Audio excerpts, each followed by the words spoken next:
Ladies and gentlemen, first pitch is scheduled for 12:20 for this game, so we're pushing this up 10 minutes. So 12:20 will be the start of Roan State and Walters State.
National Junior College Athletic Association and the Tennessee Community College Athletic Association are committed to the ideals of good sportsmanship, safety, and fair play by student athletes, coaches, and spectators.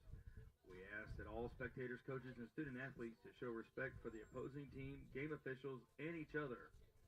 Persons throwing objects, use of profanity, racist, sexist, or other abusive comments, language, or actions in opposition with good sportsmanship will not be tolerated and are grounds for removal from the facility and are subject to prosecution.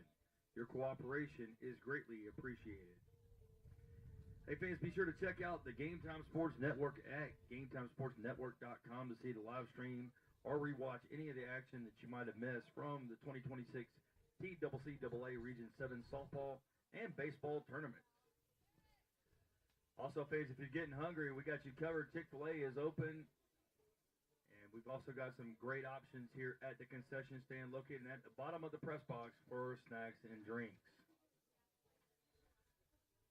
We started with 11. We're down to 5 teams. So congratulations, ladies, for making it this far.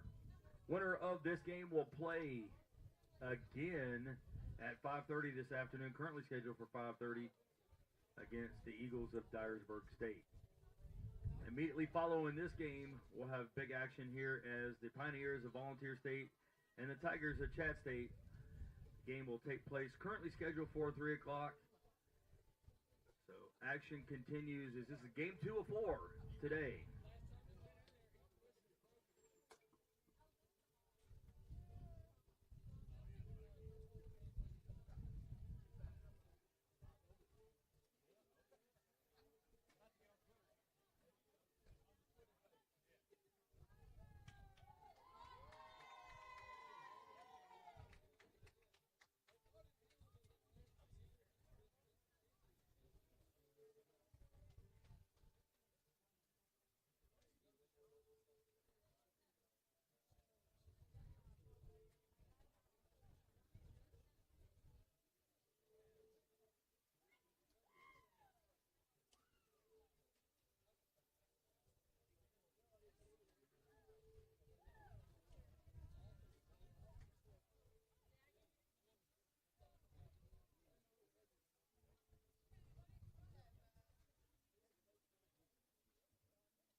Ladies and gentlemen, welcome back to Eddie Campbell Field on the campus of Columbia State Community College for the 2026 TCCAA Region 7 Softball Tournament. We're glad to have you here as tournament play continues. We had 11. We have 5 remaining standing. So let's meet the starting lineups. First, for the visiting Raiders of Roane State, Head coach Marty McDaniel will send out the center fielder, number 1, Kyla Swafford. Batting second and catching, number 27, Emily Hawks. Batting third, the designated player, number 18, Zoe Cranford. Batting cleanup and playing third base, number 35, Paisley Campbell. Batting fifth, the first baseman, number 10, Kalia Lucas. Batting sixth, the second baseman, number 2, Delaney Schrader. Batting seventh, the shortstop, number 12, Aaliyah Hensley. Batting eighth, the left fielder, number 20, Lizzie Lowe. And batting ninth, number 8, the right fielder, Mara Yo. In the circle for the Raiders, number 7, Emma McTavish.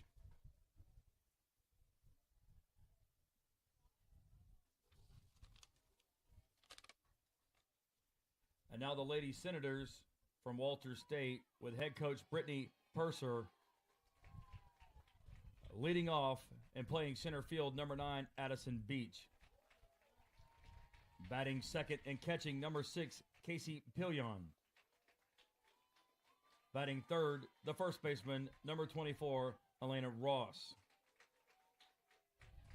Batting cleanup, the designated player, number 21, Brianna Seguero. Batting fifth, the second baseman, number 33, Brianna Hunley. Batting sixth, the third baseman, number 1, Naya Mullins. Batting seventh, the shortstop, number 23, Allie Surratt. Batting eighth, the left fielder, number 40, Brittany Layton. Batting ninth, the right fielder, number 27, Cameron Allen. And in the circle for the Lady Senators, number 20, Allie Jones.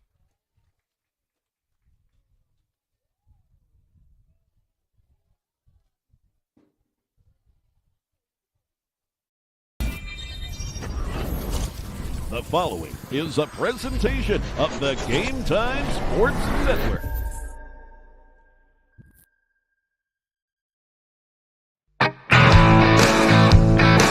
From Eddie Campbell Field on the campus of Columbia State Community College in Columbia, Tennessee, it's the 2026 TCCAA Region 7 Softball Tournament.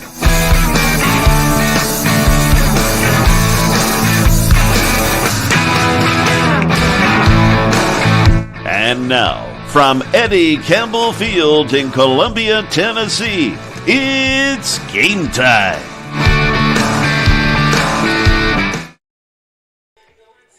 Yes, indeed, folks. Once again, it is game time. I'm Jay Harper, Game Time Sports Network, along with producer Jonas Harmon. Also up here with my pals Bill Connolly and Richard Murray, public address announcer and official scorer. We're gotten to really get close up here.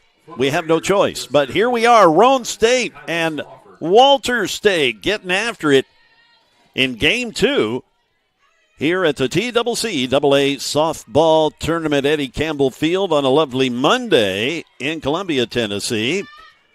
Allie Jones in the circle for the Lady Senators.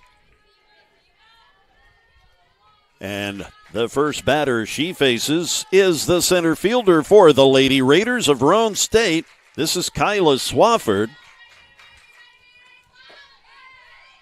Marty McDaniel leads the Lady Raiders, as he has for some time. He's assisted by Brett Ellison, Kelly McDaniel, and Beth Smith. They're the number 5 seed in the tournament with a 20-8 conference record, 27-17 overall.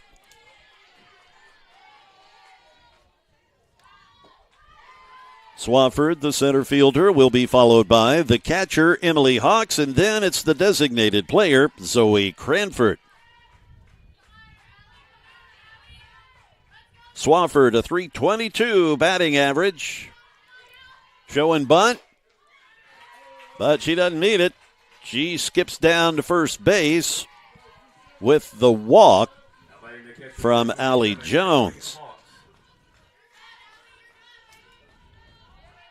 Hallie Jones is a sophomore from New Tazewell, Tennessee.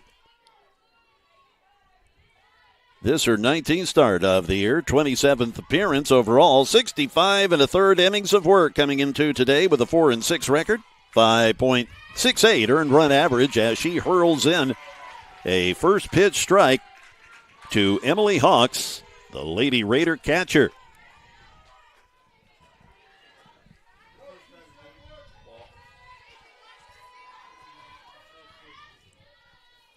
Jones, the windup, and the off speed is high. We'll have the keyword of the game coming up here in an inning or two. Those of you that have been joining us on that, having some fun, we'll have it again for you.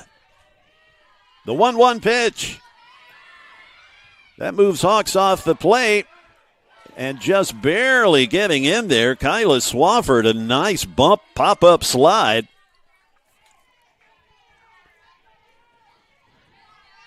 And a good throw from Casey Pillion, the catcher for the Lady Senators. A 2-1 count. On the batter, Emily Hawks with Zoe Cranford on deck.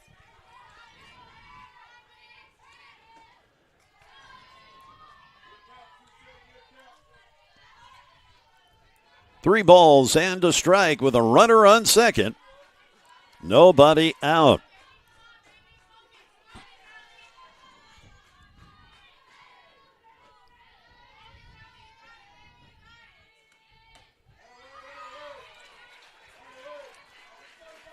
Jones having a little trouble zeroing in on that release point early on, as she has back-to-back walks.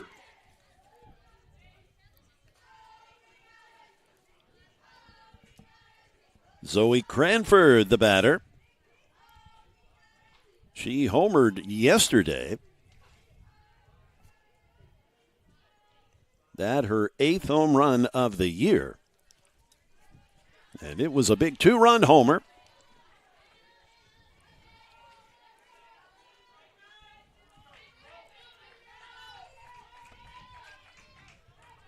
Two runners on, nobody out, as the Lady Raiders already threatening, as they are bringing up the heart of the order. A first pitch strike from Jones.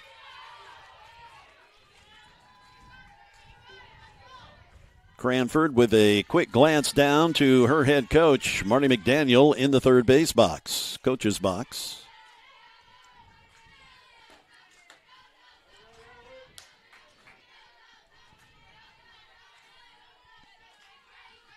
A 1-1 count. Sure, there's not much in the way of signs going on. It's like, hey, see ball, hit ball. Find one you like, pick it out, and give it a ride. Nice pitch as Jones recovers to go 1-2. The cleanup hitter, and boy, she cleans up quite a bit. Paisley Campbell due up next.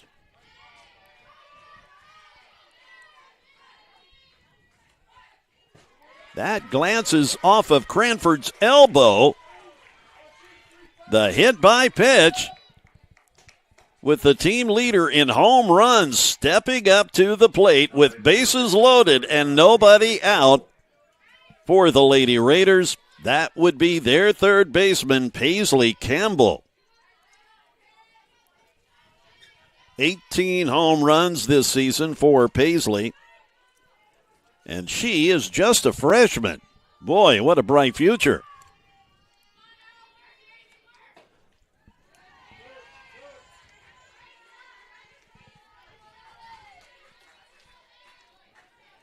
Allie Jones already working herself into some early trouble. Top of the first, bases loaded, nobody out, and the cleanup hitter at the plate.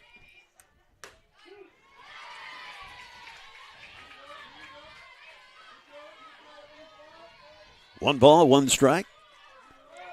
I mean, this is the way you draw it up, right? You get the first three runners on, you get your number 4 hitter up at the plate.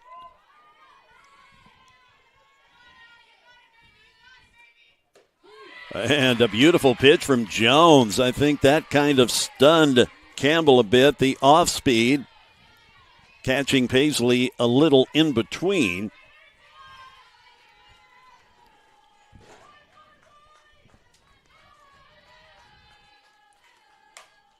Lifted up to the left fielder, then shallow left field. The catch is made, one out, nobody tags, nobody goes anywhere as Brittany Layton makes the catch. A huge out. Now batting the first baseman, number 10, Kalia Lucas.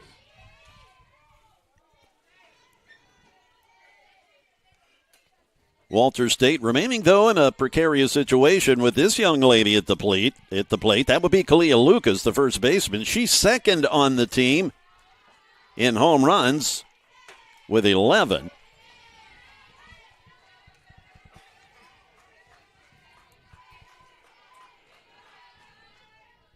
A first pitch ball from Allie Jones to Lucas.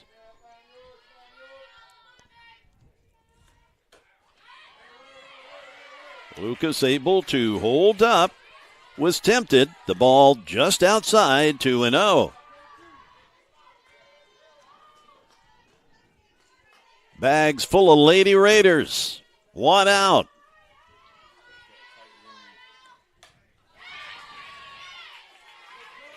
Kalia not missing that by much. 2-1. Delaney Schrader, the second baseman. She stands in the on-deck circle, cheering on Kalia Lucas in the batter's box.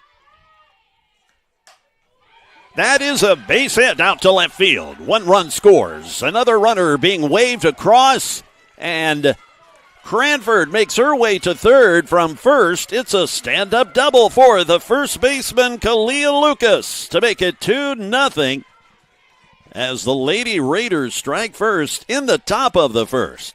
Now batting the second baseman, number 2, Delaney Schrader.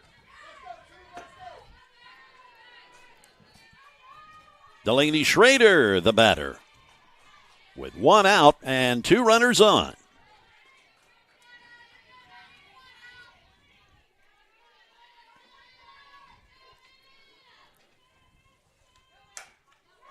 That's well hit. That one is going and gone.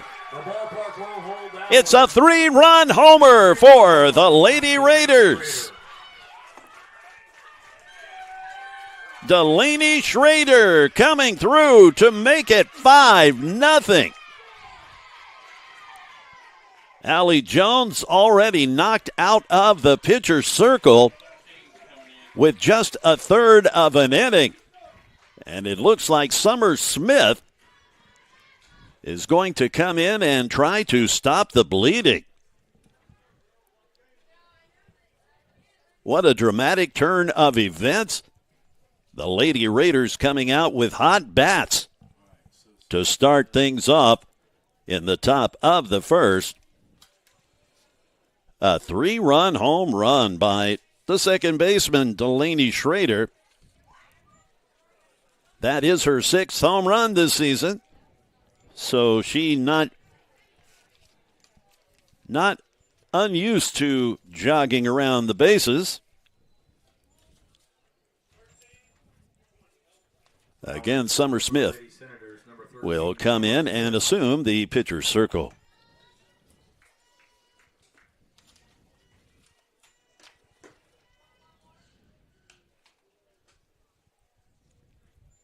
Lady Senator fans just in stunned silence. We've got 2 more games to get to after this one. The winner of this game will be in the nightcap later today. Dyersburg State came away with a victory in Game 1 this morning, defeating Jackson State. So Dyersburg State, they are just chilling here at the ballpark. They wanted to watch this game to see who they would be playing. And Coach Dusty Rhodes tells me, earlier they were going to go get something to eat and just kind of chill here rather than going back to the hotel.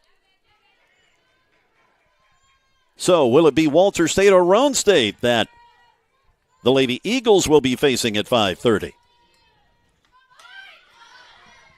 The Roan State batter batting the shortstop, number 12, Aaliyah Hensley. The Roan State batter is number 12, the shortstop Hensley.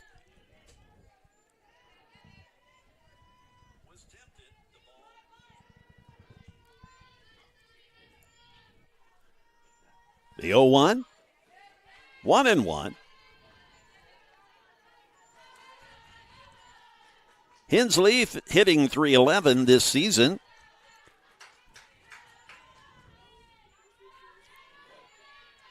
She does a terrific job defensively at short and lays into that one, hits it to the opposing shortstop. That is Sarrett, Allie Sarrett, zipping it over to Elena Ross at first for the out.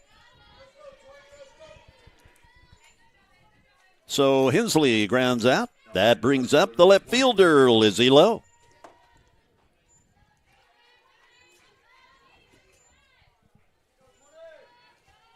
Lizzie, a .358 average.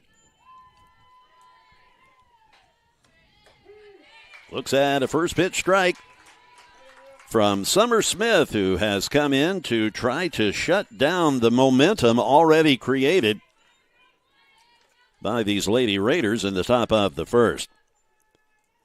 This is the 33rd appearance of the year for Summer Smith. A 12-6 record coming into today, 106 and a third innings pitched. A 4.87 earned run average. A strike call.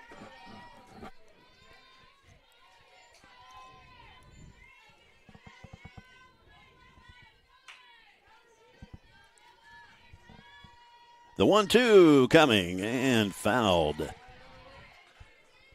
Lizzie Lowe will be followed by Mara Yo. Emma McTavish will be in the circle for Roan State. She's giving a nice lead to work with.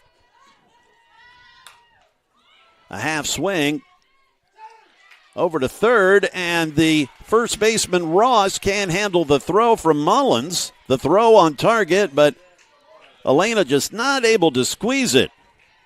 The ball pops out of the mitt, and thus Lowe reaches first base.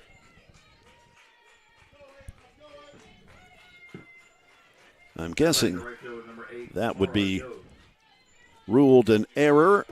Is that an E3? I would think so. Mario, the batter, 2 away.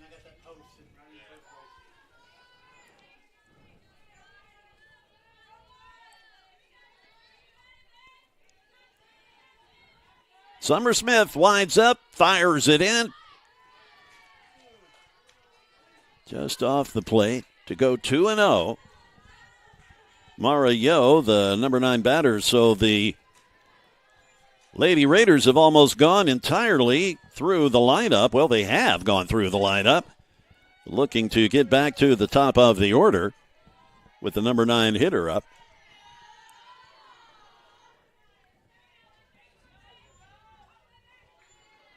Mara, a cool .378 average. She works a walk, so we are back to the top of the order. Now batting the center fielder, number 1, Kyla Swafford. Swafford walked in her first time up.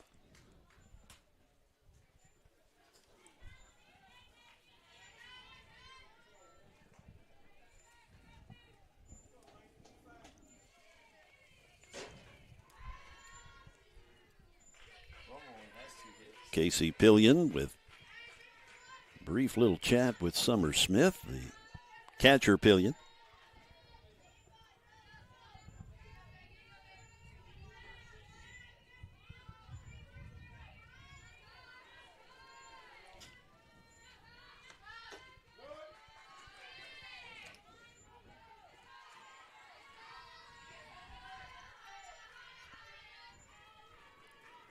Five 0 Roan State, and they've done all this in the top of the first with only 2 hits, a double and a 3-run homer.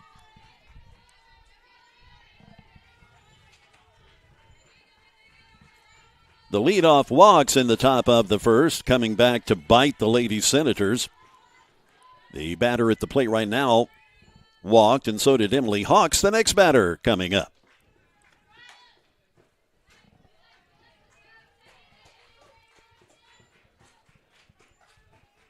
Then Zoe Cranford was hit by a pitch.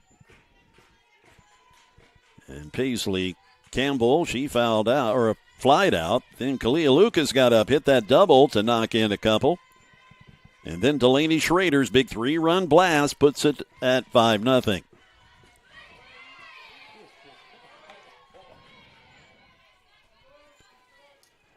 A 2-2 count with 2 outs and 2 runners on. What a way to get a game started in the top of the inning for Roan State. Slow roller to second. They get the runner at first. Hundley quickly. Boy, she was in a hurry. She knew she had a fast runner. Zipped it over to Elena Ross at first. And mercifully, the top of the first comes to a close. That inning took about, that half inning took 25 minutes. So that a long half inning at 25 minutes.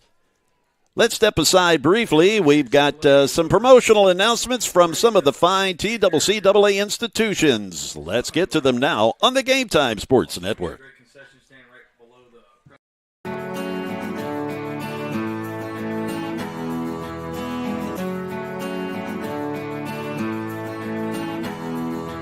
I chose Columbia State because it was very convenient, it's close to home. I get a real sense of community, a sense of family. I absolutely fell in love with the campus and the faculty and the programs and everything like that, and it was so awesome for me. Explore your opportunities.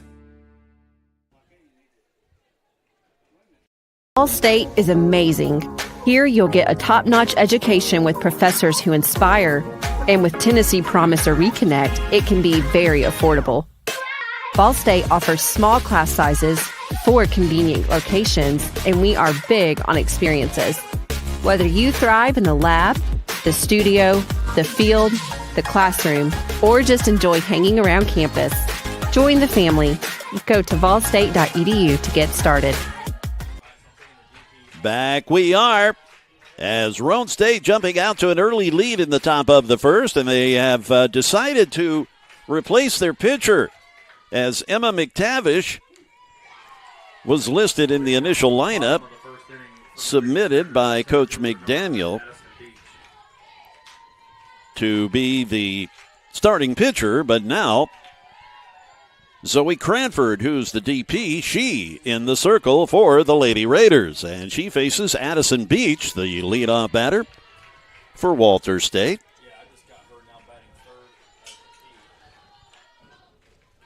After Beach, Casey Pillion, and then Elena Ross.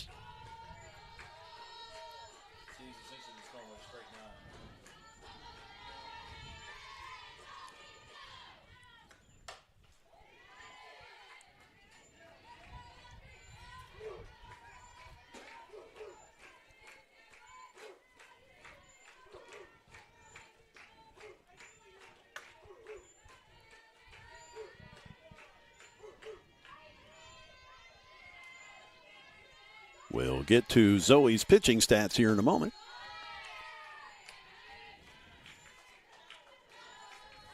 Addison Beach, the batter. The center fielder for Walter State.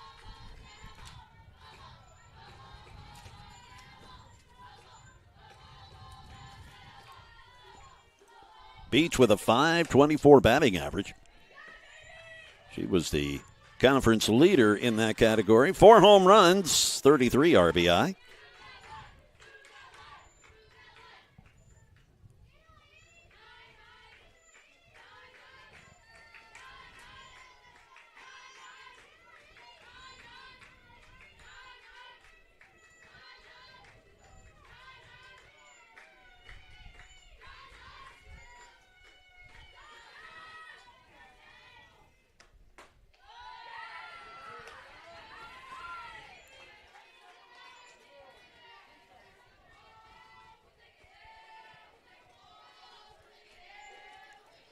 We are full up on the Lady Senator leadoff batter, Addison Beach. The payoff pitch coming from Zoe Cranford. Swung on and foul.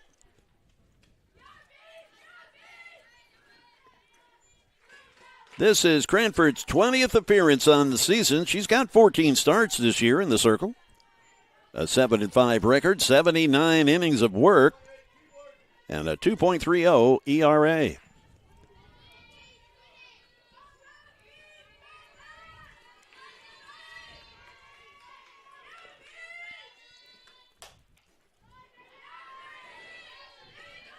Beach certainly making Cranford work in the first at bat for the Lady Senators.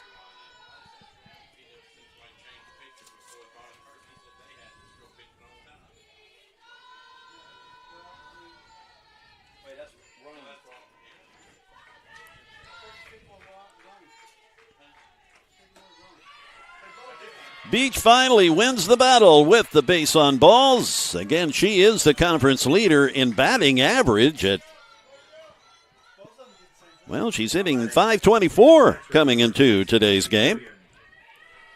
Casey Pillion will now step in. Casey, the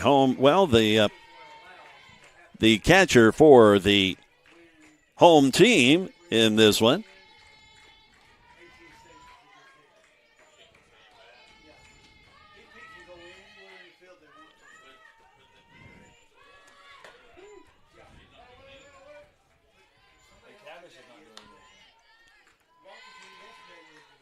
First pitch strike to the catcher, Pillion. I did, because that's what was on here.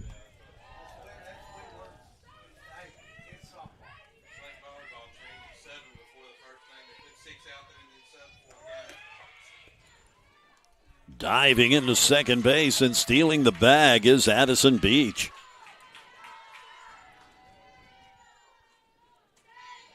Addison, fifth in the conference in stolen bases with 29, that being her 29th.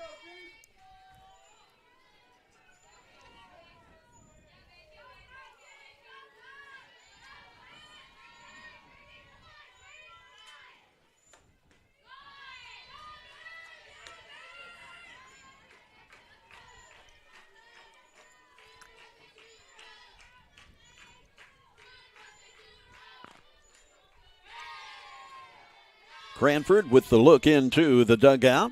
Now the wristband glance, and here comes the pitch.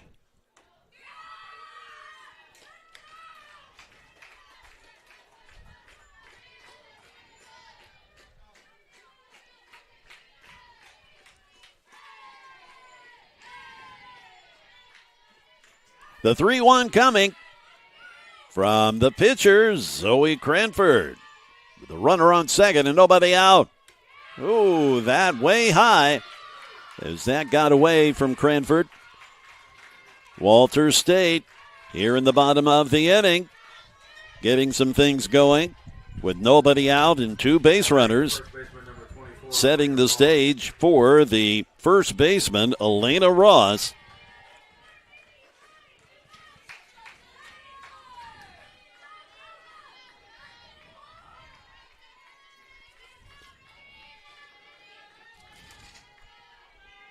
Elena's a sophomore from New Bremen, Ohio.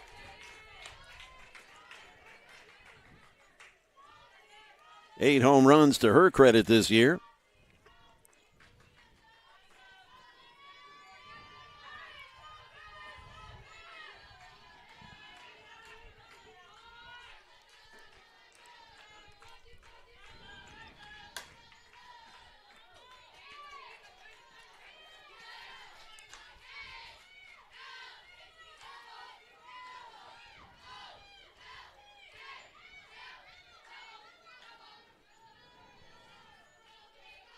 The 0-2 coming to the Lady Senator first baseman, Elena Ross.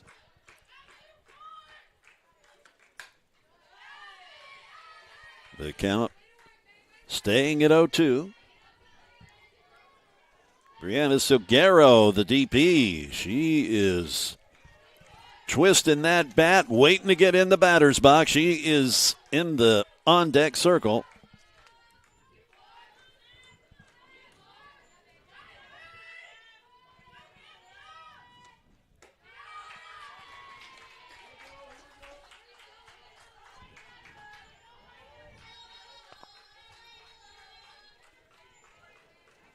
These Raider uniforms in the blue almost looks like reminiscent of Dodger uniforms. It does look like a Dodger blue. That's well hit. That one is right at the base of the fence. Tagging up and getting to third is Beach. Pillion, she has to stay put at first. Ross just missed making this a 2-run ball game. That had 3-run homer written all over it, but the center fielder, Swafford, able to come up with the catch.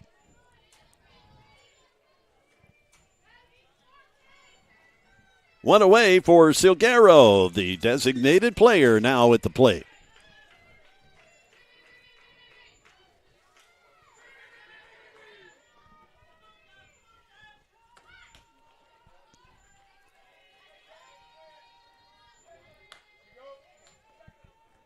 Pillion jogs down to second base, so now 2 runners in scoring position with 1 out.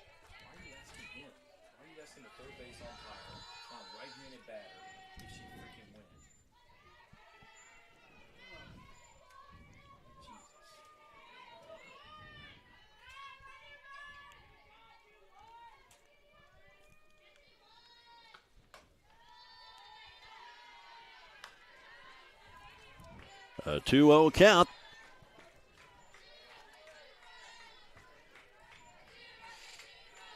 Silguero, very dangerous at the plate. 6 home runs on the year. She's already hit 1 in this tournament.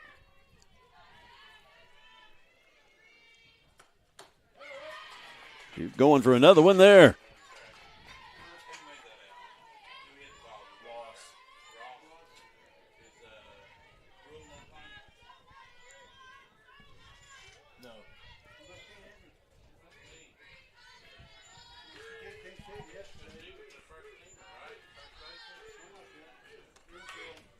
The bunt attempt, and it rolls foul. The squeeze play was on. I'm sure that'll be called off with 2 strikes now.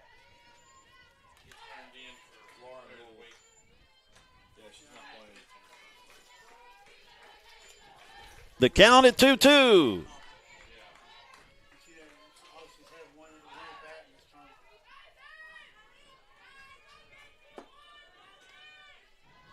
The pitch now from Zoe Cranford is high.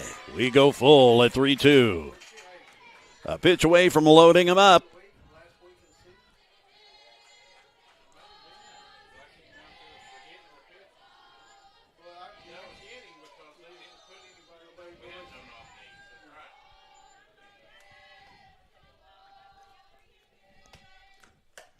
And another foul. We're still full up with 1 down and 2 on.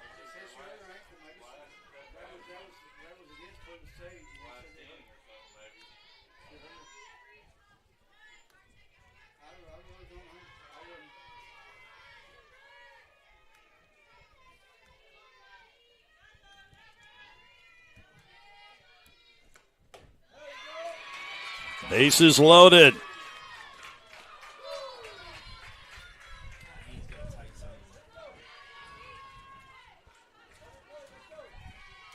Second baseman number 33, Brianna Hunley.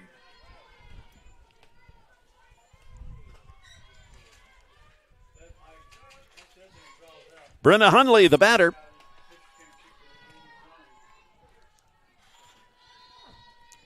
Kelly McDaniel wants to come out and chat about things.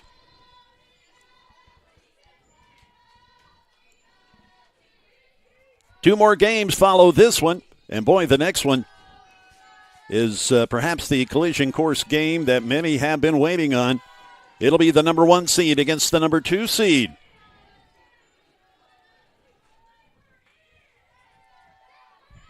Volunteer State, the number 1.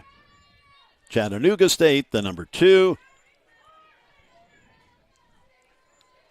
Many thinking that that could be the precursor to a subsequent championship matchup between those two.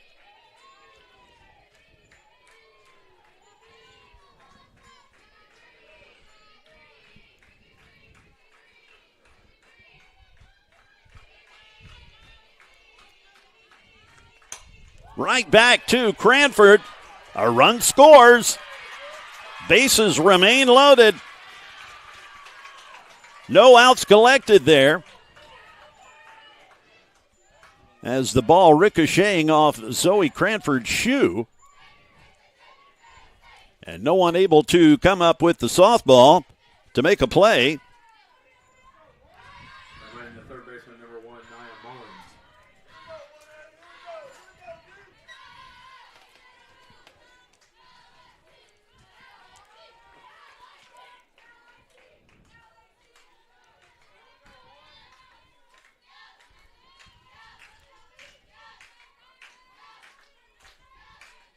Nia Mullins, the batter. She looks at a first pitch strike from Zoe Cranford. Still just 1 out. Tying run at the plate.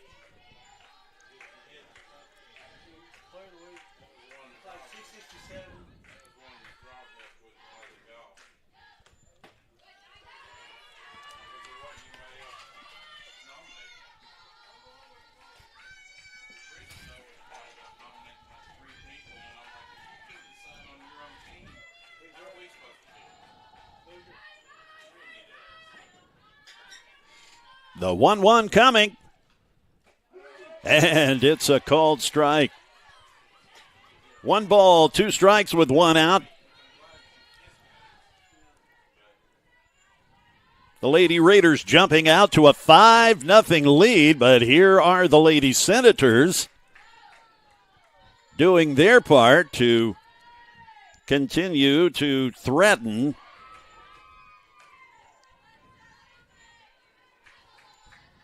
The count evens up at 2-2.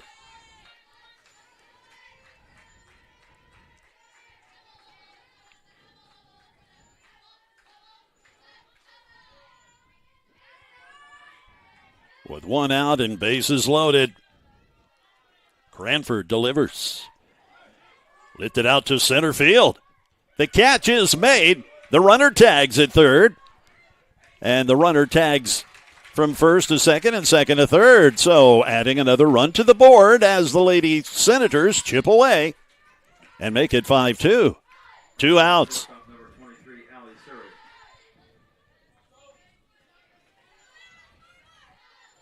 Swafford remaining calm out in center field to make the catch. Allie Sarrett, the shortstop, is now the batter.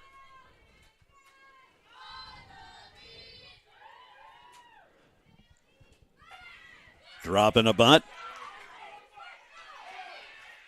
And a run does score. So the squeeze brings another run across to make it 5-3.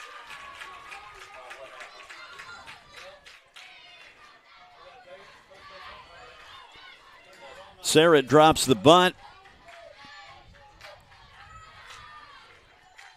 Marty McDaniel just got tossed out of the game for arguing the fact that the runner was safe at first. Now the umps want to converge and discuss the situation. But for the moment, head coach Marty McDaniel, he's been ejected.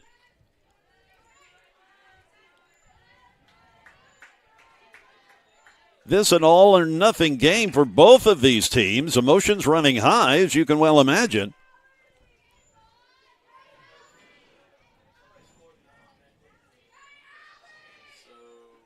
Brett Ellison, one of the assistant coaches, now taking over to hear the explanation from the umpires as to what transpired there at first, or at least their take on it.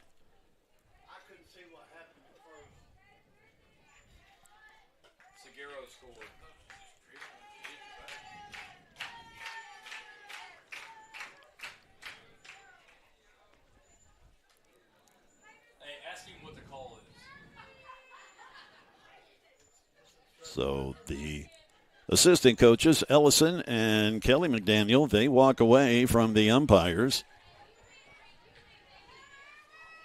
A 5-3 score currently.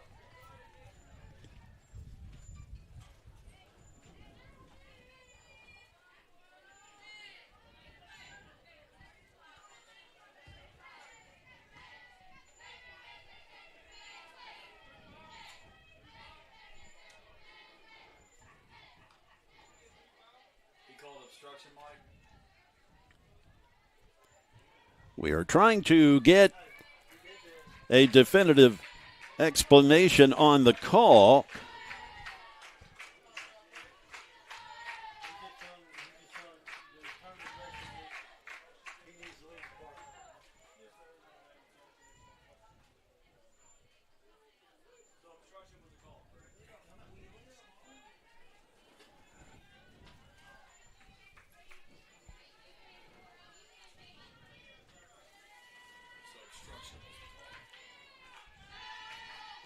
Obstruction the call, thus the safe call by the runner at first, as that is Allie Sarrett.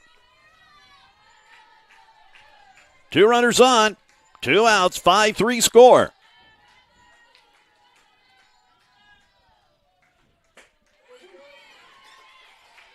Strike call, outside corner.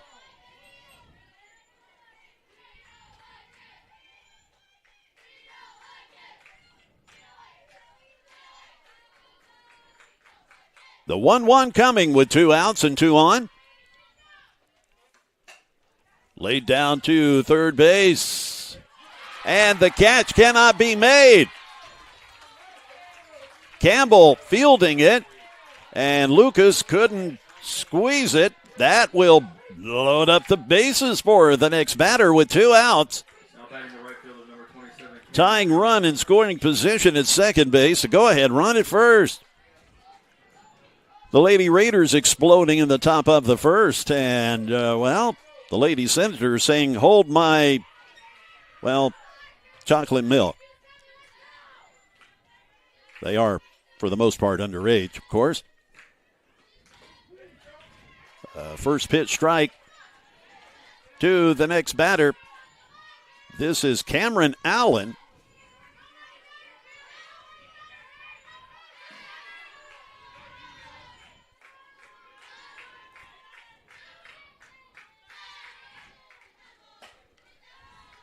Fouled out of play.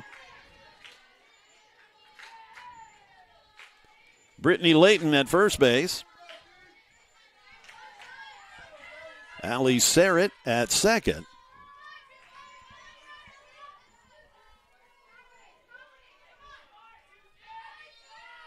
And Nia Mullins is over at third.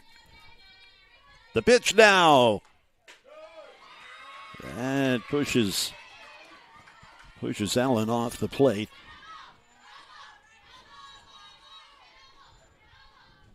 One and two with 2 outs.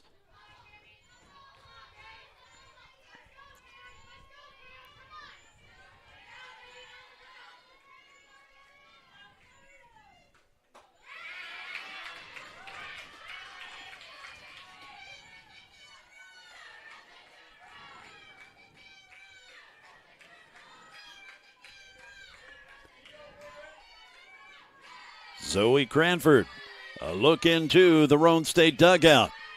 Now the delivery, the pitch. And we'll do it again off the foul.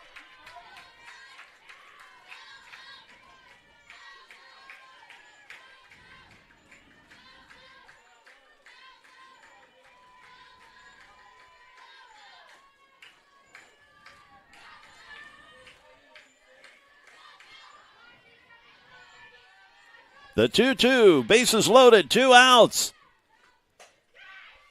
Foul. Cranford getting her share of work in. Allie Ross was the starting pitcher for Walter State. She got knocked around a bit, so much so that Coach Brittany Purser elected to replace her in the first inning with Summer Smith. Now, Zoe Cranford giving a taste of a similar scenario.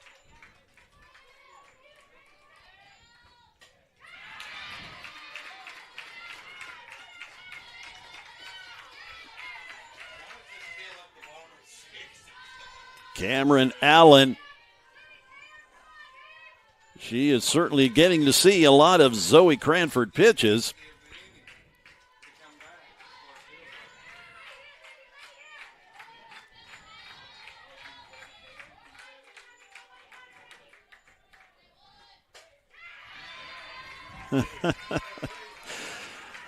Foul after foul after foul.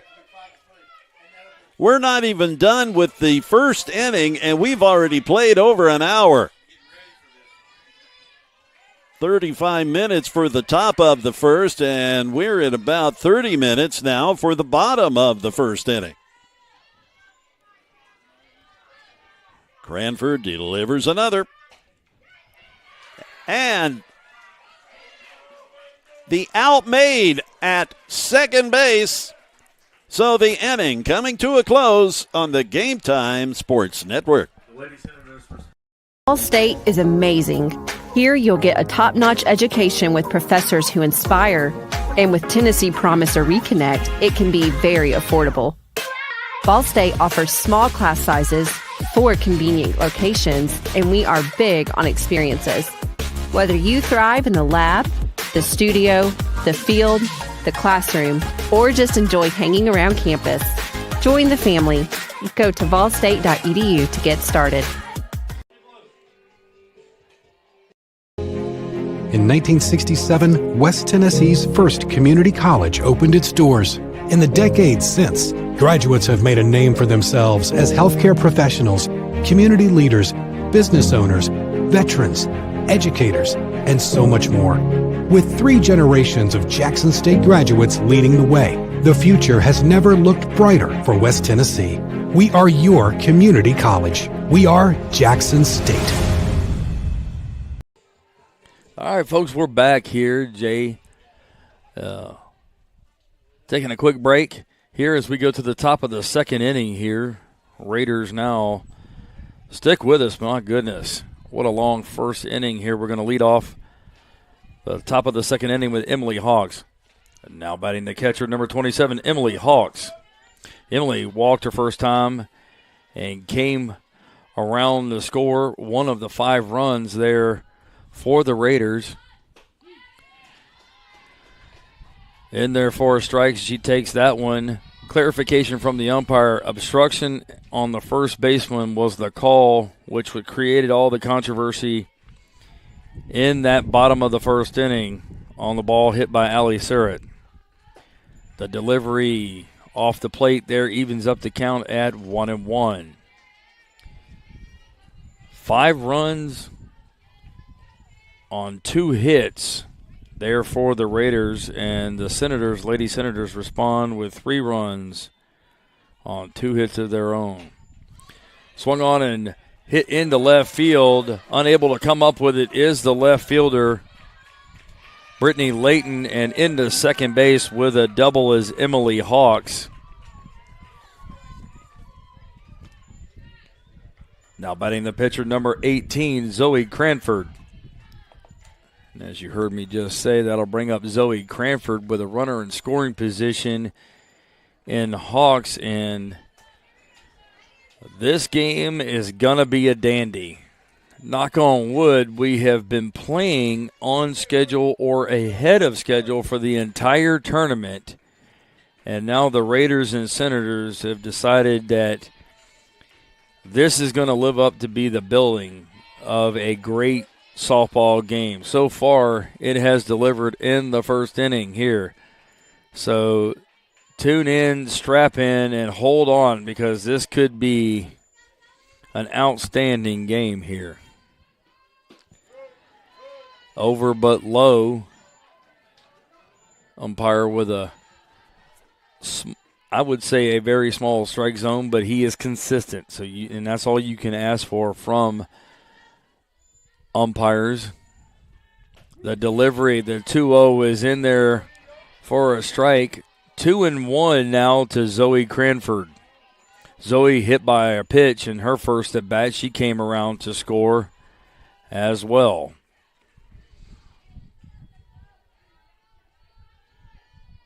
The delivery off speed. Summer Smith with a dandy taking something off of that one. That'll even up the count at 2-2. That one floated in there at about 25 miles an hour, it seemed like. Smith kicks and fires the 2-2 delivery. Swung on and hit sharply to short. Up with it and across the diamond in time. 6-3 on the putout. Good play there by the shortstop, Allie Surratt, to have the first out. She also was able to look the runner back in Hawks, and so Hawks had to stay in place. Now batting to third baseman, number 35, Paisley Campbell.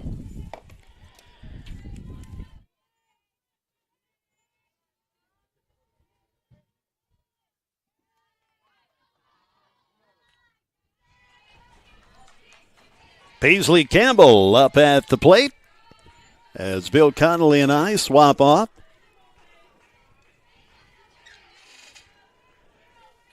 Jay Harper back with you, Game Time Sports Network. Campbell takes a hack. That gets over the left fielder's head. Layton coming in to score is Hawks, the catcher. Campbell with a double.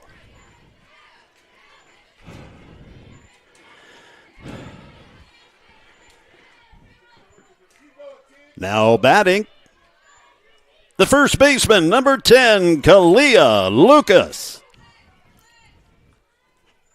Now I'm doing public address as well, as PA announcer Bill Connolly and I swapping off to take care of a little business.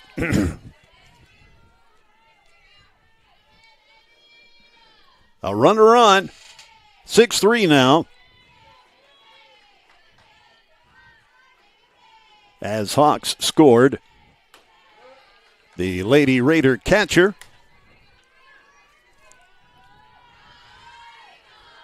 A 1-1 count on the first baseman, Lucas.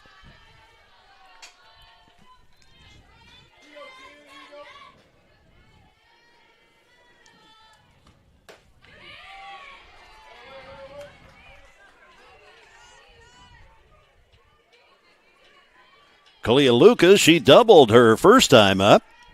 Delaney Schrader waiting on deck.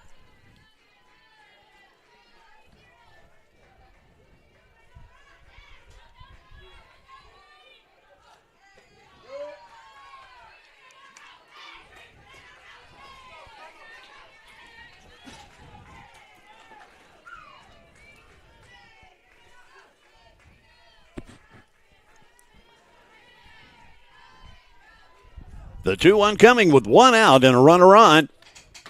And it's a called strike. Summer Smith remaining in the circle for the Lady Senators. Allie Jones started things off for Walters State. Allie got banged around a little bit there in the top of the first, so Coach Purser electing to make a change at that point. Lucas works herself a walk. 2 runners on for the next batter. The home run hitter, Delaney Schrader. Her 3-run blast there in the top of the first made quite the difference.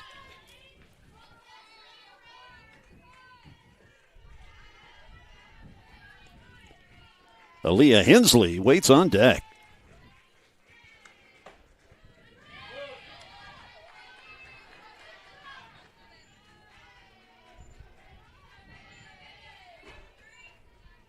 The Lady Raiders come into this game the number 5 seed of the tournament. Walters State, the number 3 seed. The winner of this game will play the team that won in the first game this morning. That would be Dyersburg State as they defeated Jackson State. Coach Dusty Rhodes and his crew, many of them still here at the park to observe what's happening here, because the winner is who they'll play later tonight. A 3-1 count.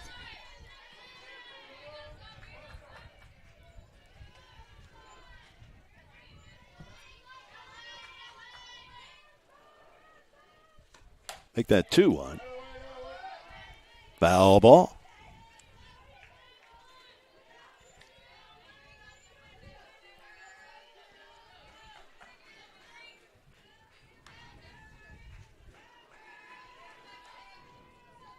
Lady Raiders managed to put one across thus far in this top of the inning with Emily Hawks scoring the run. That's a fair ball that the right fielder Allen can't reach. Oh, my goodness.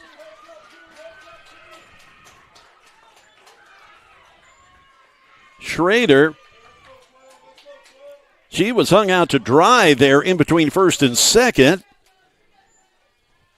And had someone been covering the bag at first for the Lady Senators, she would surely have been thrown out, but nobody was there. So bases loaded with one out. Coach Purser coming out to the circle to try to restore some sort of order.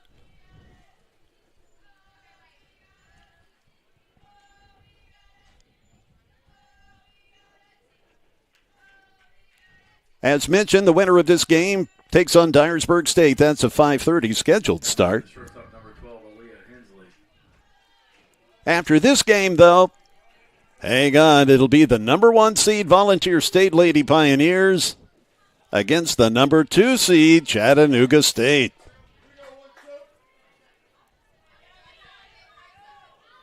That's scheduled to begin at 3 p.m.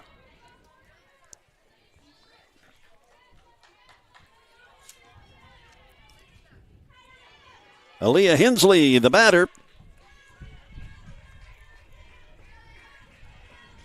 Aaliyah with a ground out in her initial at bat. Bases loaded, one out. Right back to Summer Smith. And can't double off the runner as the throw goes over the first baseman's head. Ross Silguero, she holds up at third. But Campbell comes around to score to make it 7-3.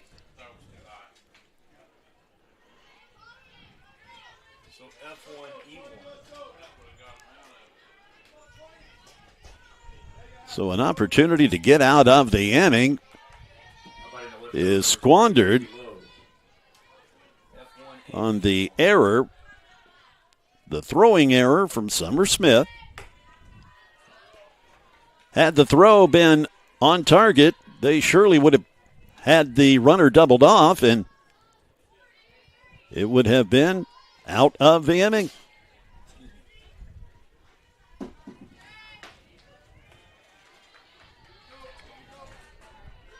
Lizzie Lowe, the batter.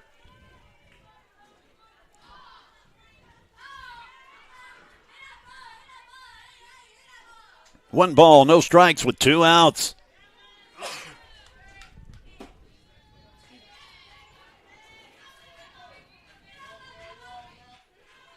Thus far, the Lady Raiders have gotten 2 of those runs back after the Lady Senators answered with 3 runs of their own in the bottom of the first after Roan put up 5.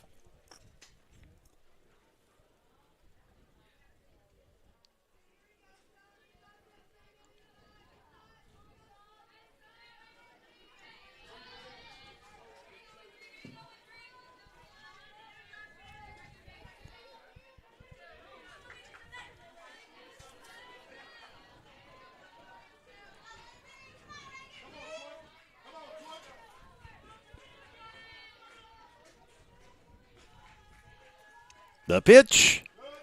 Low with a good eye. Looks at it low.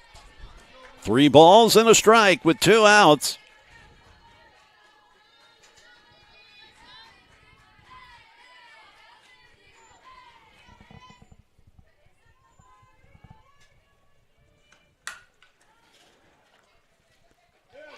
Hundley did not make the tag. The runner scoots by her. So the third out eludes Walter State.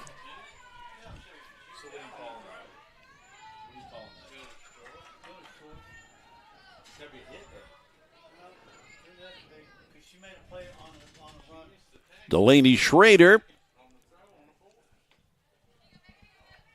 She just sneaks past Hundley to get to second base. Brenda may have been better off. I mean, I understand it's just kind of an instinct thing. You've got the runner right there. So the instinct is just to tag her as she goes by, but she missed the tag. I guess in hindsight, she should have just tossed it to first base and gotten out of the inning. 8-3 now. The race to the bag is won by Mullins. So did they score 3 or 4? 3 runs go down in that top of the second inning as the Lady Raiders get those 3 runs back that the Lady Senators put up in the bottom of the first. I'm Jay Harper along with producer Jonas Harmon. Let's step aside briefly on the Game Time Sports Network. As a first-generation college student, estaba un poco nerviosa. I knew I would need extra support, but I didn't know where to find it. At Roan State, I have a success coach to help me with every step along the way.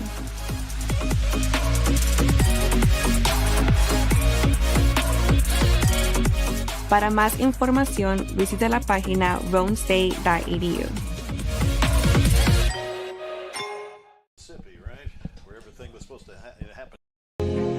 In 1967, West Tennessee's first community college opened its doors. In the decades since, graduates have made a name for themselves as healthcare professionals, community leaders, business owners, veterans, educators, and so much more. With 3 generations of Jackson State graduates leading the way, the future has never looked brighter for West Tennessee. We are your community college. We are Jackson State. This is the Game Time Sports Network. Thank you for joining us. We'll be getting to that keyword of the game here in a little bit. Just stand by. Zoe Cranford, she returns to the circle. It got a little testy there for her in the bottom of the first, but she survived. And her offense coming through to get those 3 runs back and make it 8-3. The Lady Senators back in the box. Addison Beach now the batter. Addison, the TCCAA leader in batting average. Time violation on the pitcher.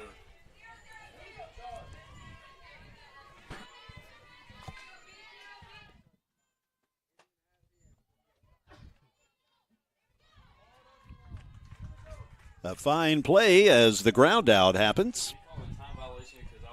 Beach is retired via the ground out. Casey Pillion, she walked initially. Now she, the batter. She with a big home run yesterday. Casey leading the team in homers with 15.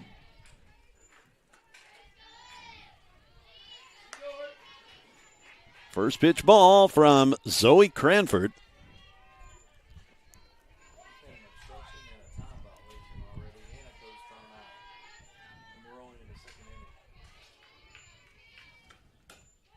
Up and away in the zone. Casey, the number 2 batter in the order, and the first baseman, Elena Ross, standing by on deck. The 2-0 pitch coming from Cranford. Swung on. Everybody on the left side chasing it. Nobody catching it because it's in foul territory outside the fence.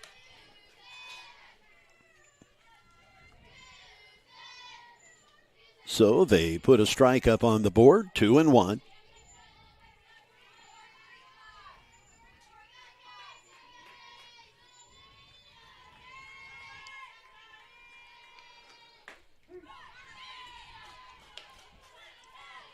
The strike call brings us to a 2-2 count.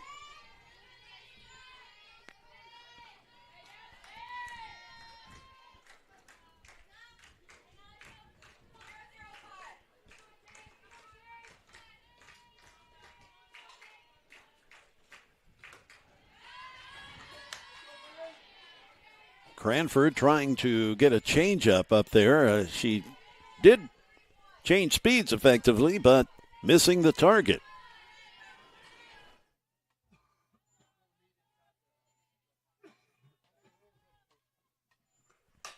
Swung on over to the shortstop Hensley, and the out is made. Pillion with the ground out to short. Now batting the first baseman, number 24, Elena Ross. The Lady Senators now turn to their first baseman, Elena Ross, to keep the inning going. Elena, a .419 batting average, 8 home runs. Ooh, the off speed just stopped Ross in her tracks. Elena ready to pull the trigger on a fastball, and that floater comes up there.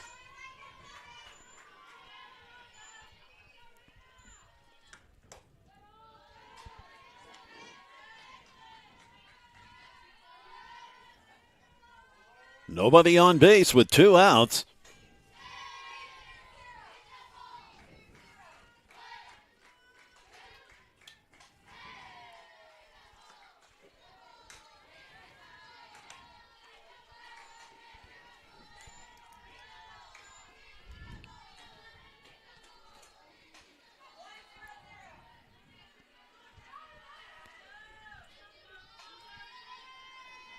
The windup. That just gets away from Cranford, as that just sailed above everyone. Brianna Salguero, the DP, studying Cranford quite intently in the on-deck circle.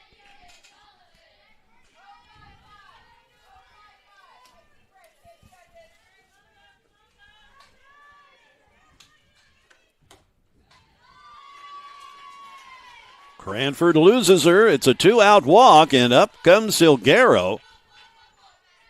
Now batting the designated player, number 21, Brianna Salguero.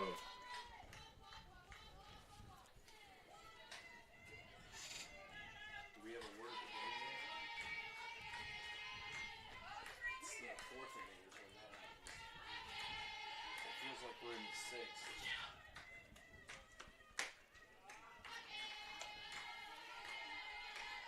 First pitch ball to Salguero.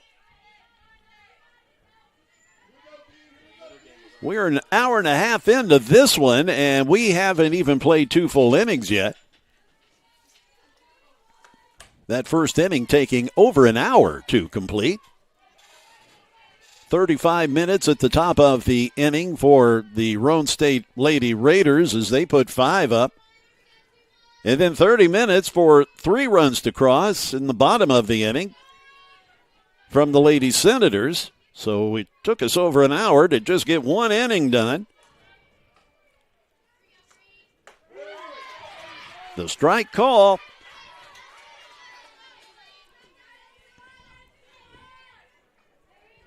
Should Salguero get aboard, it's the second baseman, Brenna Hunley, waiting. Runner on first. The 1-2.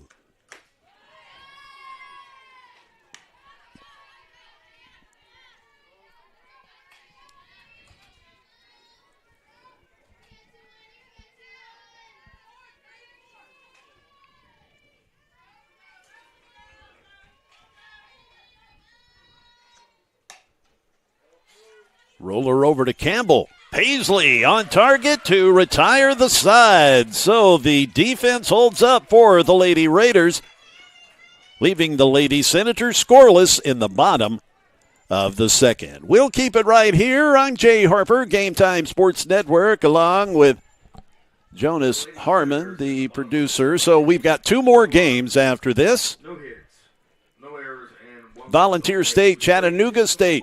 That happens when this one ends. Now, currently it's scheduled for a 3 o'clock start. The rate this one's going, that one might be delayed. We pretty much had games beginning anywhere from 10 to 15 minutes early here the last day or so. I don't know if that's going to be the case with this one. We'll just see how it all plays out. But nonetheless, the number 1 seed Volunteer State They are teeing it up against the number 2 seed, Chattanooga State, again scheduled for 3 p.m. today. Then the winner of this game will be playing the winner of our initial game this morning, the Dyersburg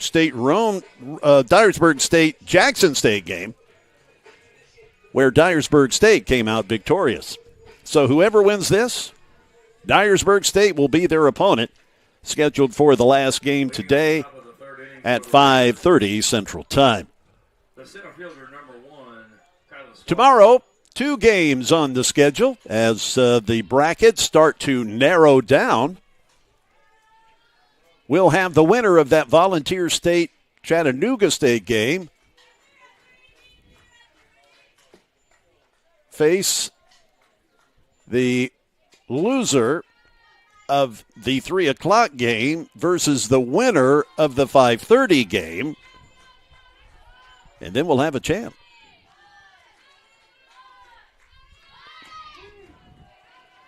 Summer Smith fires in a first pitch strike to Kyla Swafford, the center fielder for the Lady Raiders, who find themselves up by 5, 8-3. Right back to Smith, and it's an out. Emily Hawks, the batter. She scored her last time up. She crossed the plate. That's how you score, crossing the plate. Hey, it's been a long tournament. And we're having a blast, though, and it's going to get even longer as we're going to be here at least until Friday as Emily Hawks pulls it foul. The baseball portion of the tournament getting underway tomorrow.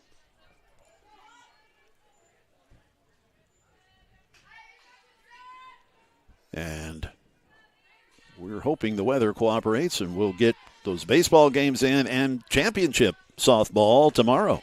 So overlapping sports tomorrow. I am scheduled to be on the play-by-play call for the final 2 games for softball tomorrow. And my partner, Bill Connolly, looking to do the play-by-play to get baseball off the ground tomorrow. Emily Hawks. She hits that one with some authority out to center.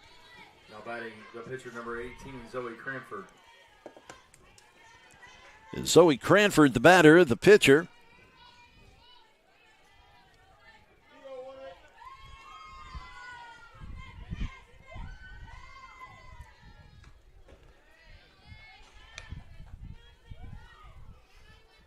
It's a first pitch ball to Cranford.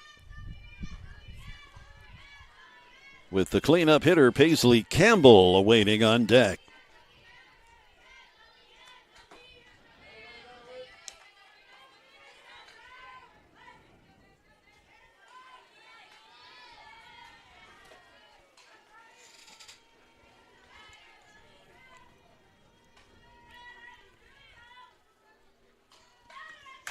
The 2-0 is laced out to center field. 2 runners on now with 1 out for the cleanup hitter, the third baseman, Paisley Campbell.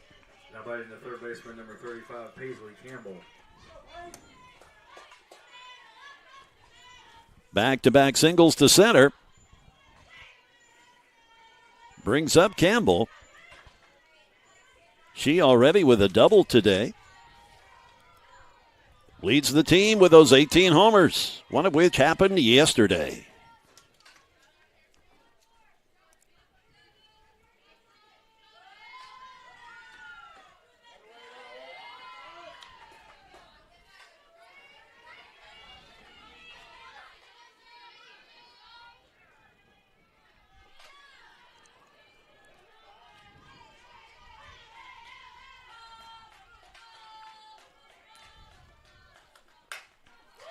Just out of reach of the shortstop, Sarrett, racing toward the plate.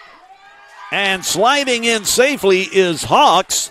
She scores for the second time today in successive innings. Now batting the first baseman, number 10, Kalia Lucas.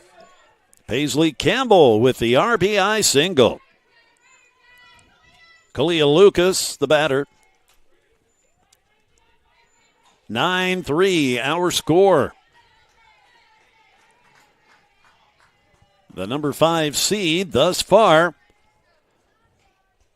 is duking it out and winning the battle with the number 3 seed, Walter State.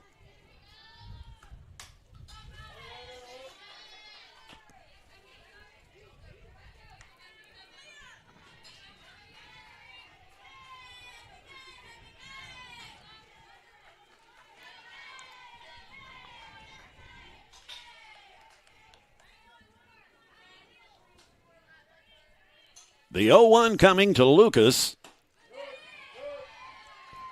That looked good, but apparently not. 1-1.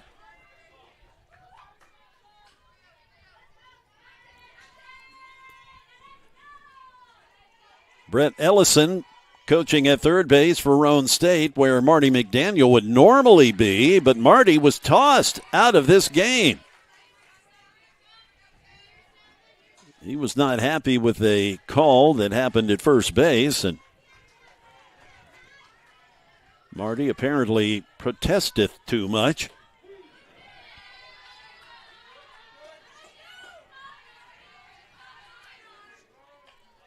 Two-two count. 1 out. Runners on second and first. Lucas off the end of the bat. Right to Sarrett. They get the lead runner. That is Cranford at third. That's all they'll get. But, hey, an out is an out. 2 away. The fielder's choice puts Lucas on base. Now batting the second baseman, number 2, Delaney Schrader. Delaney with a good day at the plate already. In her 2 at-bats, a 3-run homer and a single to right field.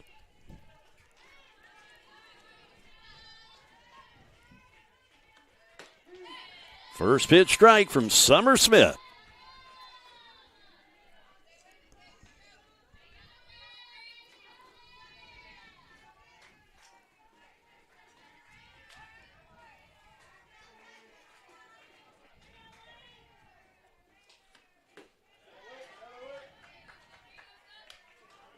The 1-1. Thus far, the Lady Raiders have managed to score a run in each of their innings, as we are still in the top of the third.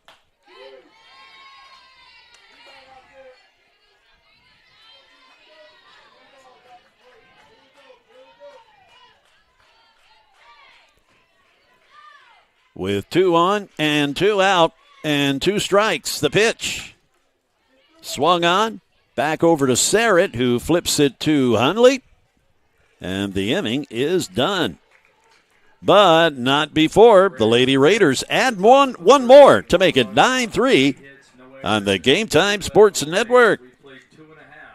In 1967, West Tennessee's first community college opened its doors. In the decades since, graduates have made a name for themselves as healthcare professionals, community leaders, business owners, veterans, educators, and so much more. With 3 generations of Jackson State graduates leading the way, the future has never looked brighter for West Tennessee. We are your community college. We are Jackson State.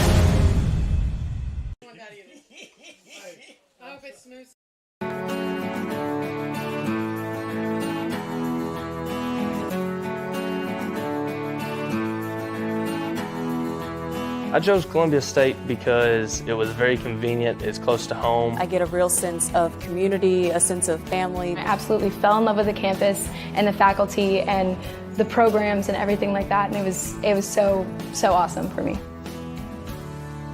Explore your opportunities. Some of those, sometimes that's a softball play. Yeah. It didn't look deliberate in any way, but regardless, the call was made. Back we are, Game Time Sports Network, as the bottom of the third inning about ready to get underway. I'm Jay Harper along with producer Jonas Harmon as Zoe Cranford delivers the first pitch. The batter is Brenna Hundley, the third baseman.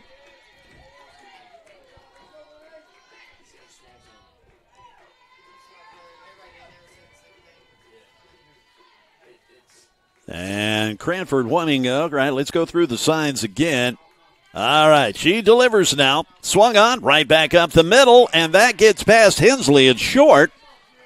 It's a leadoff hit for Brenna Hundley, the Walter State second baseman.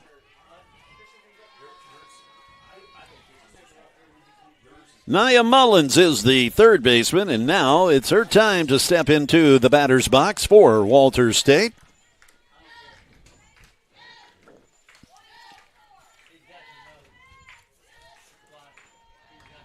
The pitch now from Cranford. The runner going, and Hensley that is Hensley trying to scoop it and step on the bag, but not able to get a good grip of the ball. So 2 runners on.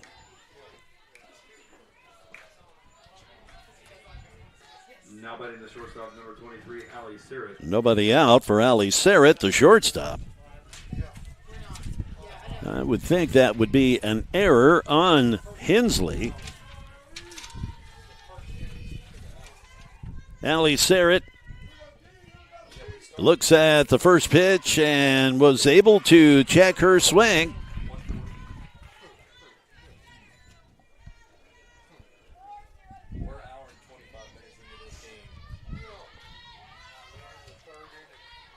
The 0-1 pitch coming now from Zoe Cranford. And the swing and the miss.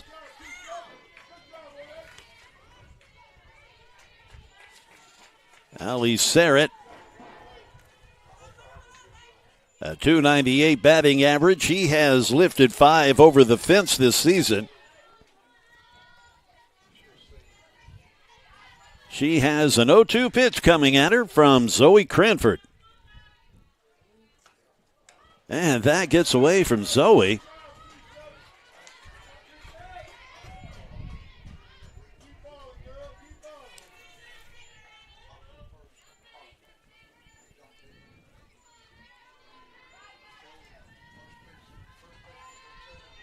One ball, 2 strikes. Fouled back out of play. Brittany Layton waiting on deck, the left fielder.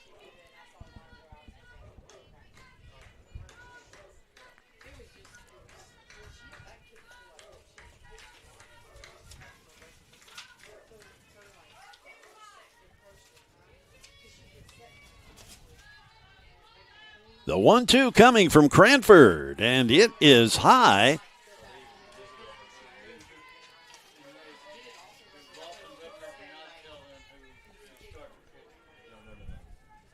Emma McTavish was listed on the lineup card that was delivered before the game from Coach McDaniel.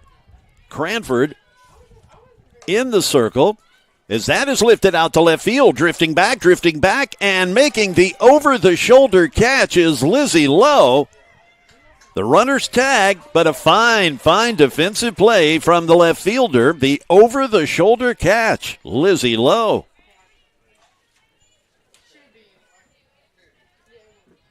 Batting the left fielder, number 40, Brittany Layton.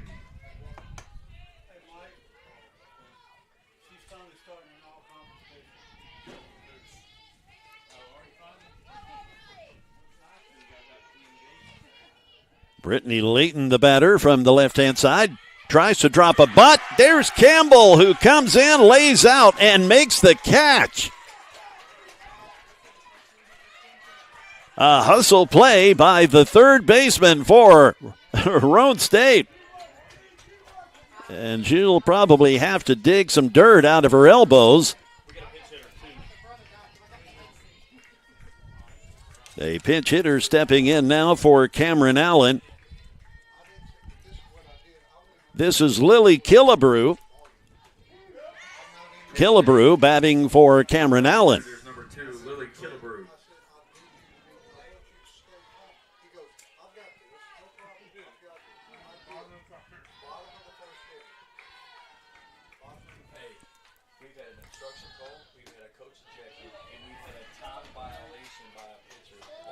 One ball, 1 strike, 2 outs. Lily Killebrew We've seen her as a pinch runner in the tournament. I think this is the first time she's been at bat.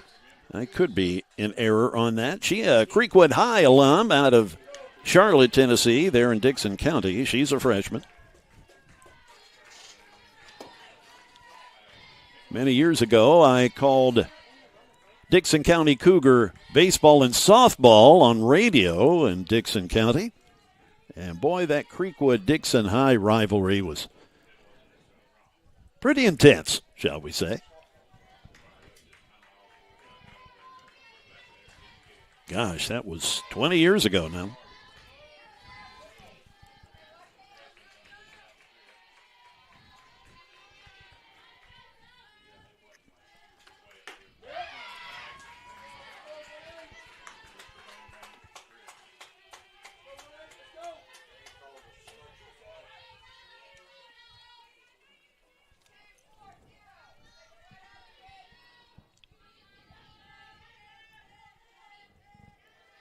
The 2-2 coming with 2 outs and 2 on.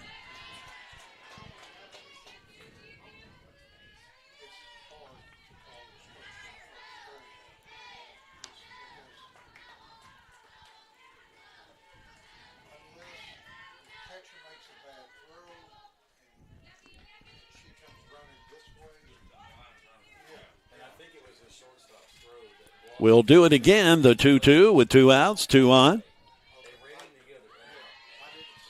And we'll do it again. The 2-2 with 2 outs and 2 on. I think there's an echo in here. Stand by. We'll have that keyword of the game coming up. The pitch now from Cranford. Took something off of that. A slow roller. The sidearm throw. And calling her out at first. Killebrew can't believe it, and now Brittany Purser comes bailing out from the coach's box, approaching the umpire as she pleads her case.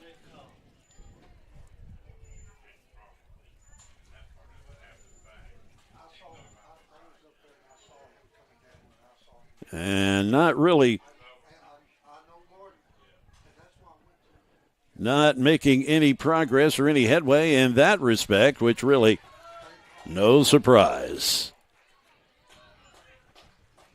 The top of the 4th inning on the way on the Game Time Sports Network. Bottom of the 3rd inning, no runs, 2 hits, no errors. State is amazing. Here you'll get a top-notch education with professors who inspire. And with Tennessee Promise or Reconnect, it can be very affordable. Ball State offers small class sizes, 4 convenient locations, and we are big on experiences. Whether you thrive in the lab, the studio, the field, the classroom, or just enjoy hanging around campus, join the family. Go to ballstate.edu to get started. It is time for the keyword of the game. We've been doing this all tournament long. I give a keyword of the game, and you email it if you'd like to info@GameTimeSportsNetwork.com, and you'll be eligible to win a nice video camera. It's brand spanking new, valued at about $200, along with some other Game Time Sports Network stuff, shirts and whatnot. The keyword of this game, what everybody's trying to get to, the plate, Plate. Plate. That's our keyword. Email that to info@GameTimeSportsNetwork.com. Plate. And a nice video camera with some other stuff may be showing up in your mailbox. The batter now is Hensley. That's Aaliyah Hensley, the shortstop. Lizzie Lowe and Mario waiting on deck.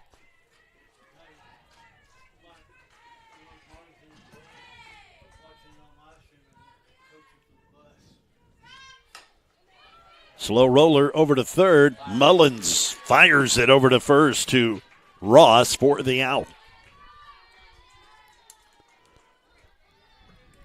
Now batting the left fielder, number 20, Lizzie Lowe. It's Lizzie Lowe's turn at bat. Oh, heck yeah. Oh, the internet's good.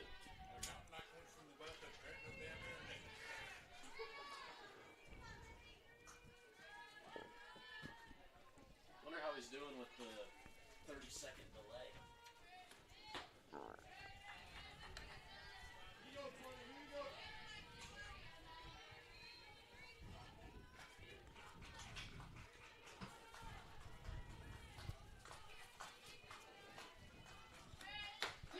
It's a strike call from Summer Smith.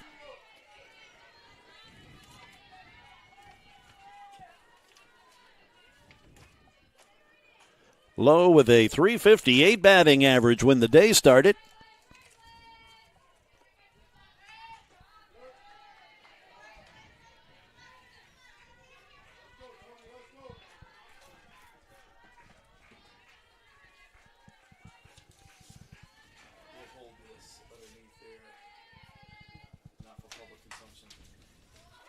That gets over Smith. And Lowe works herself aboard. Now batting the right fielder, number 8, Mara Yo. The right fielder, Mara Yo, will step up to the plate with a runner on and just one out.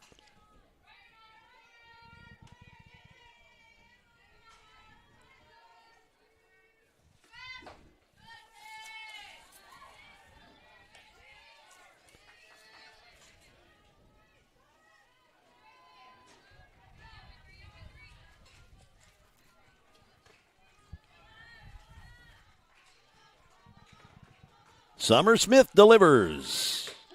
Mara lets it go by for a strike.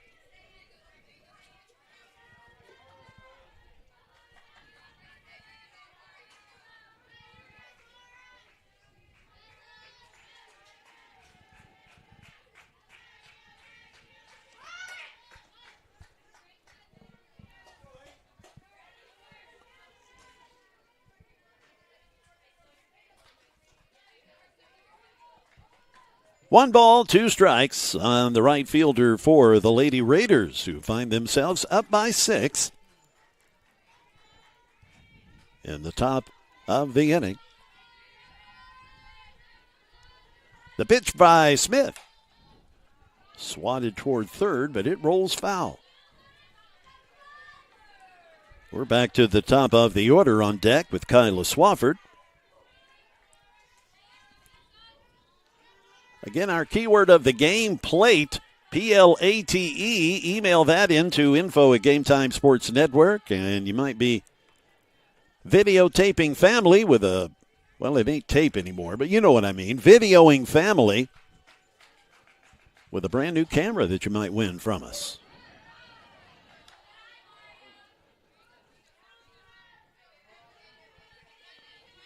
A 2-2 count. Lizzie Lowe's on first. Swatted over towards short where Sarrett takes it. And Yo too fast. Yo ain't slow as she hauls down to first base and reaches safely to keep 2 runners on base with 1 out. As the top of the order upon us once again for the ladies in blue.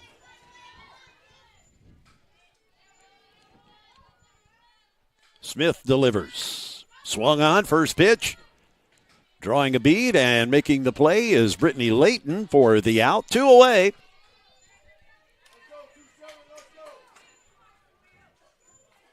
Now batting the catcher, number 27, Emily Hawks. Emily with a good day. She's got a single and a walk, and she has scored twice.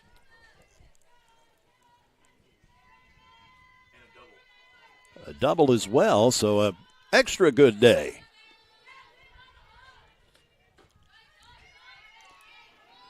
I think I was in the men's room when she hit that double.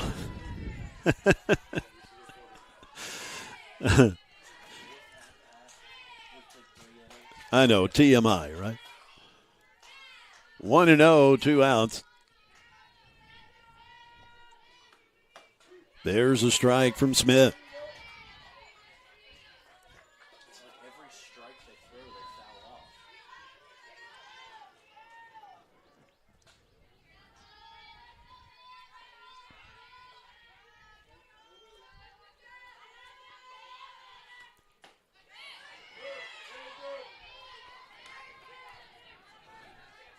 Casey Pillion doing all she could to frame that and hold that pitch, but boy, the umpire not budging.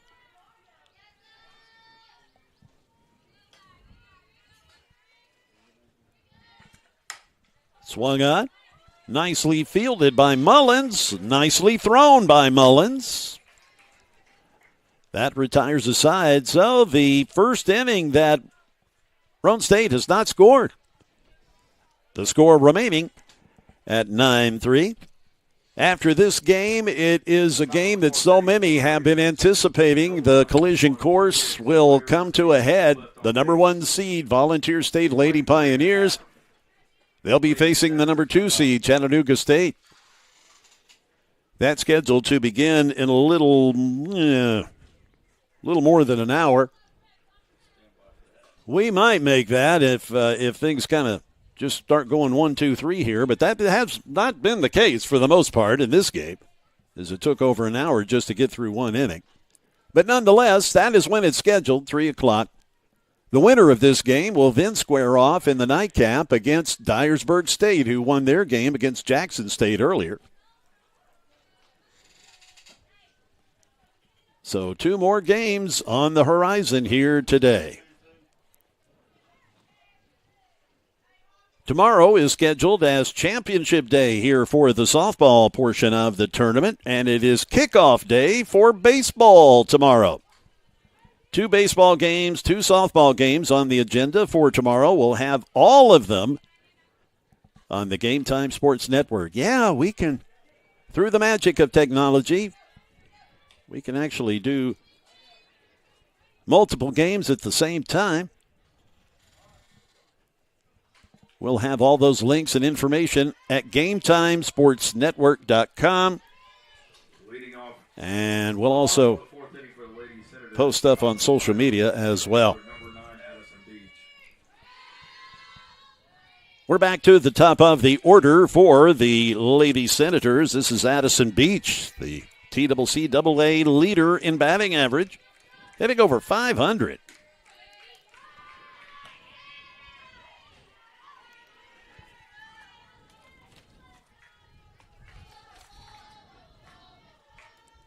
Beach hitting .524 on the year. She's got 4 homers. She's got great speed and pretty much a slap hitter, but again, she's gotten a hold of a few as she's put 4 over the fence.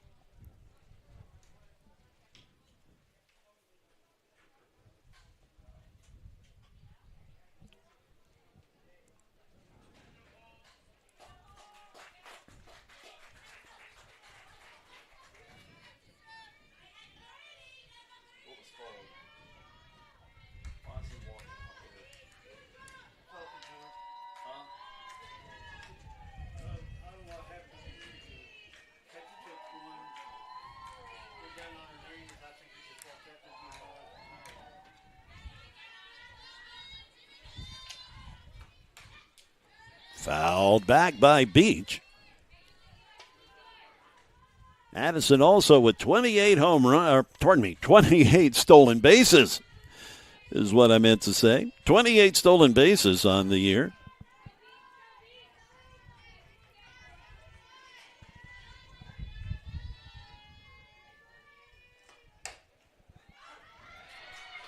That gets through. Beach is aboard. Batting the catcher, number 6, Casey Pillion.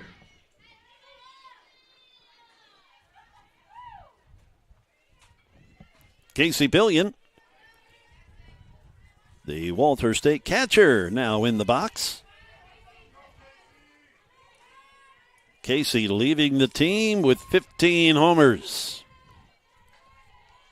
We saw her get a hold of one yesterday. Shows bunt there. The runner takes off. Beach gets in there.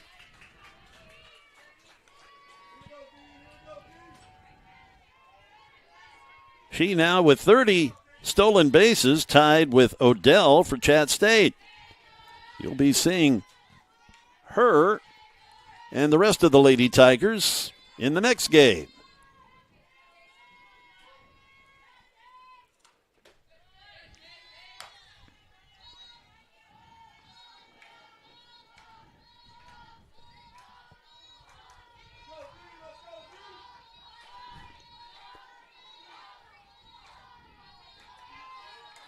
The pitch now from Zoe Cranford.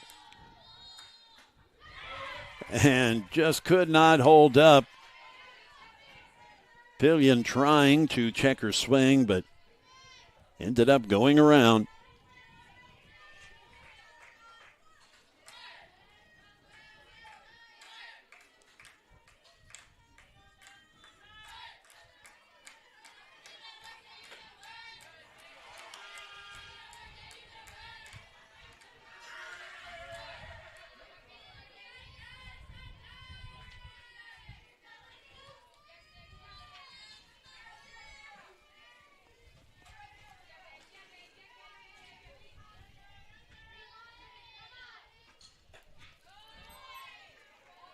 We now go 3-2. A full count on the Lady Senator catcher, Casey Pillion.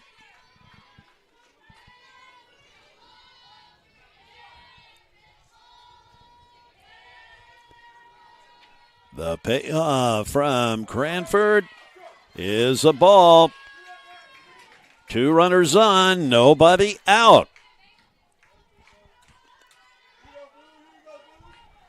With Elena Ross, the batter.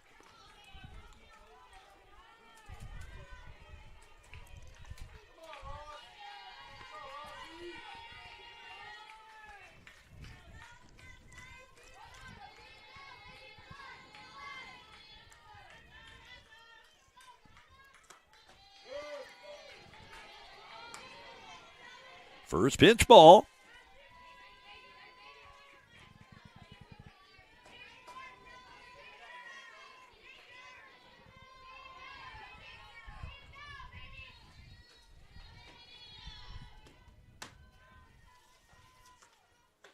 Ooh, the off speed. It misses.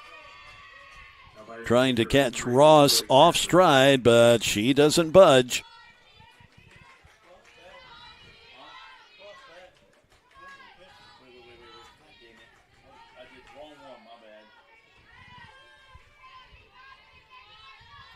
The 2-0 coming. There's a strike. Correction. First baseman number 24, Elena Ross. Now we got it right. Bill, for God's sake.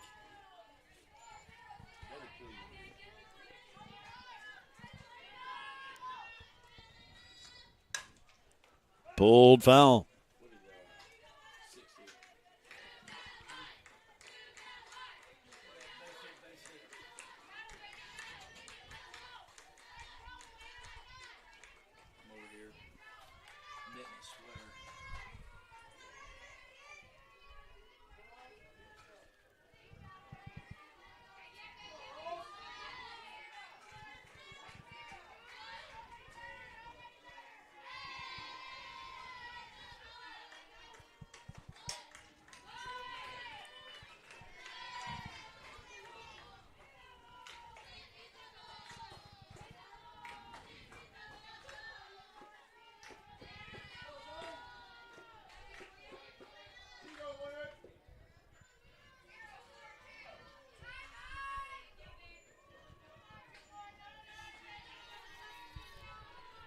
The 2-2.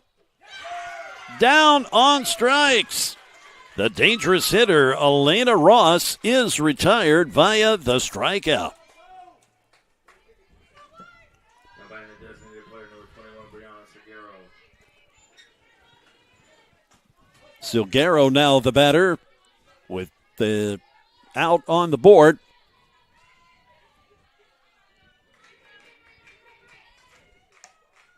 First pitch swinging, and it's fouled away.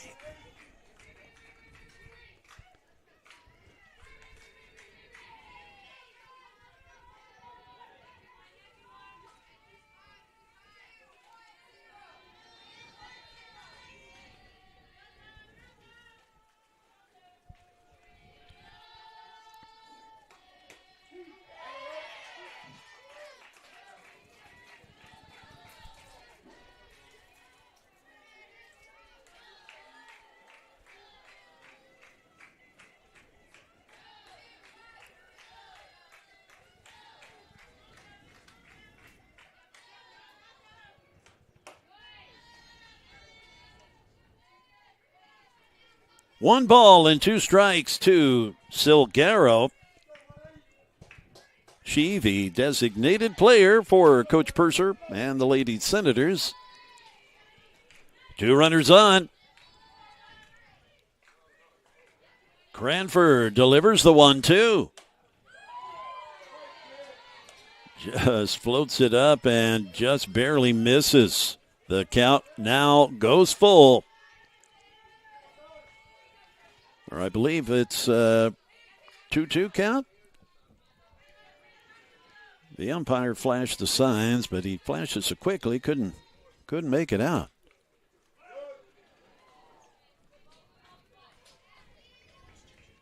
All right, it is 2-2.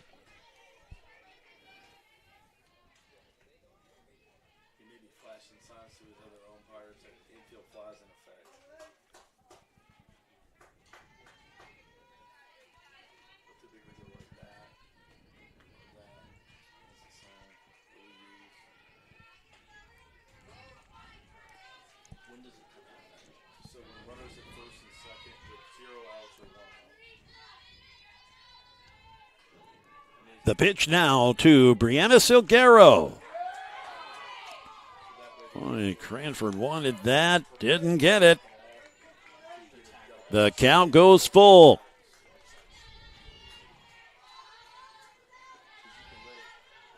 This Walter State offense can put them up in bunches. Got to be careful. This 6-run lead, not safe against this Walter State club.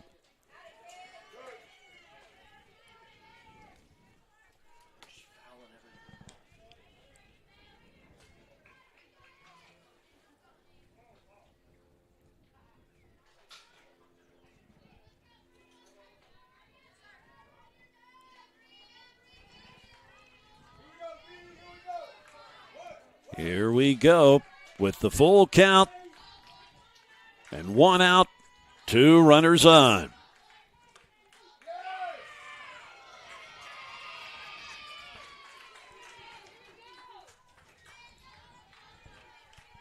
Coming to the plate after the base on balls is the second baseman, Brenna Hundley. Now by the second baseman, number 33, Brenna Hundley.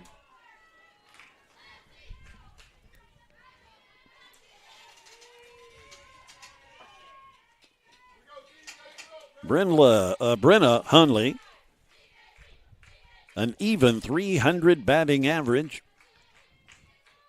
The first pitch from Cranford, strike 1. Nia Mullins anxiously waiting on deck, the third baseman.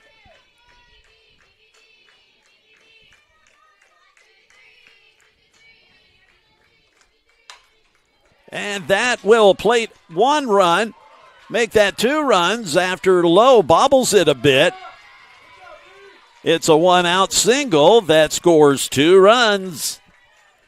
9-5.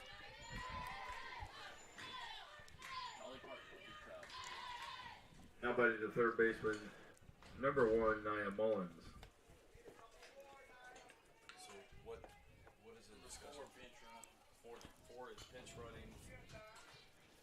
We've got a pinch runner for Silguero.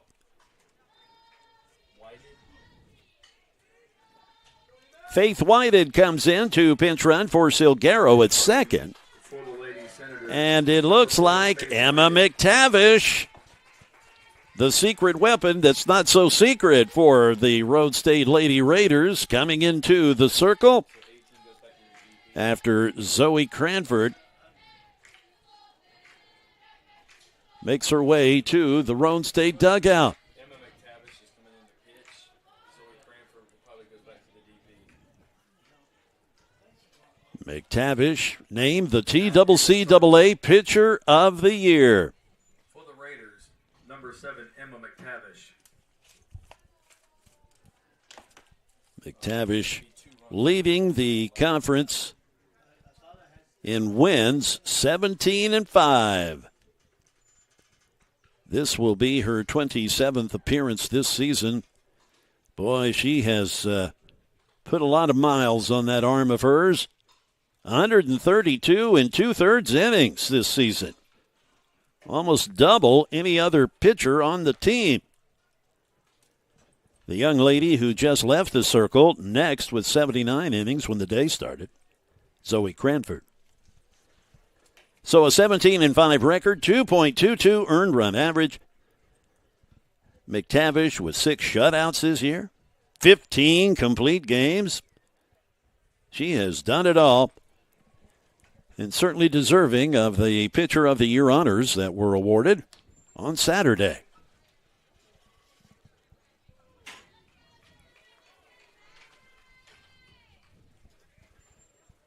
Nia Mullins will get the first opportunity to face McTavish for the Senators. Third baseman number 1, Nia Mullins.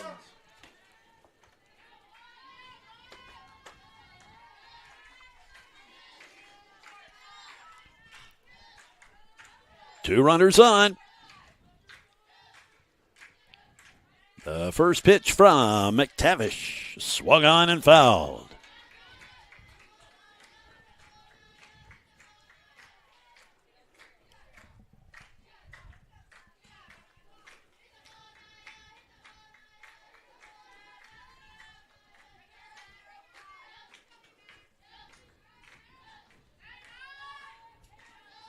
The 0-1 coming. 0-2.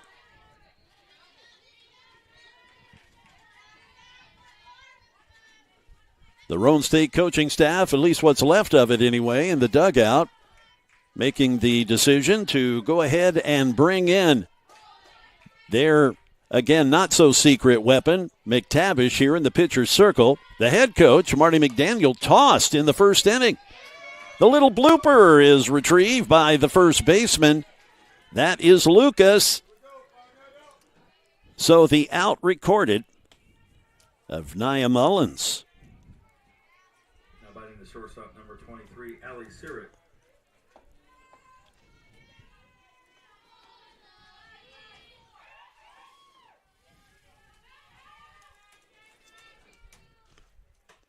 Ali Sirit stepping in. 298 average, 5 homers.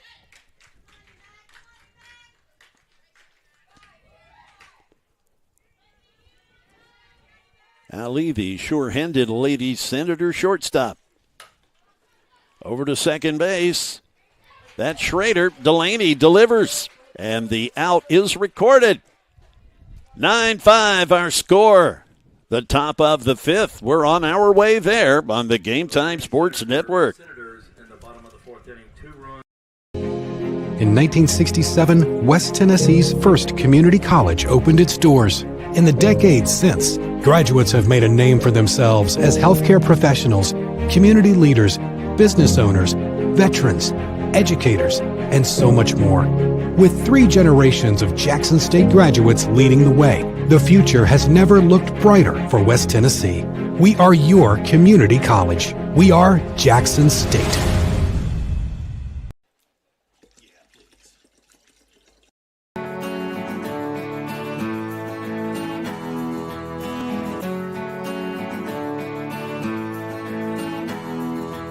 I chose Columbia State because it was very convenient, it's close to home. I get a real sense of community, a sense of family. I absolutely fell in love with the campus and the faculty and the programs and everything like that, and it was so awesome for me. Explore your opportunities. We return to action at Eddie Campbell Field with producer Jonas Harmon. I'm Jay Harper. Designated player number 18, Zoe Cranford. Looking at the stream numbers, as expected, we got a good number of folks checking things out here today. I mean, let's face it, many of you have real jobs. So you're out there maybe sneaking a peek at the game on your phone or the computer at work. You minimize the live stream screen when the boss walks by. Hey, I know. I get it.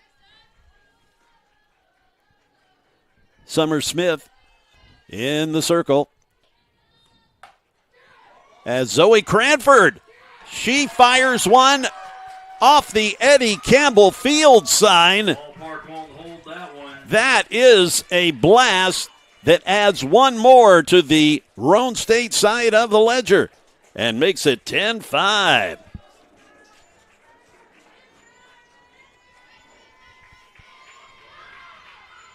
A line drive shot to lead off the inning from Zoe Cranford. Her second home run of the tournament.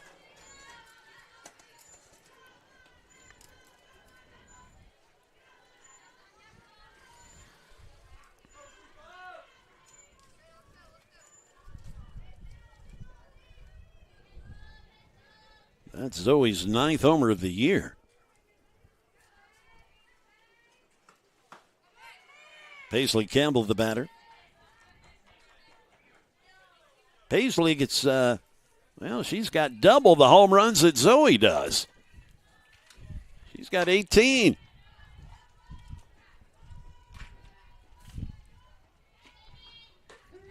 It's a called strike.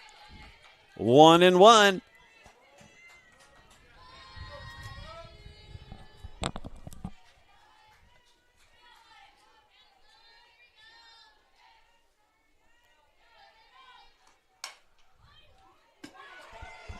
That ricochets off of Mullins. The play still made, and she's hurting. I think it got her on the forearm. That does smart.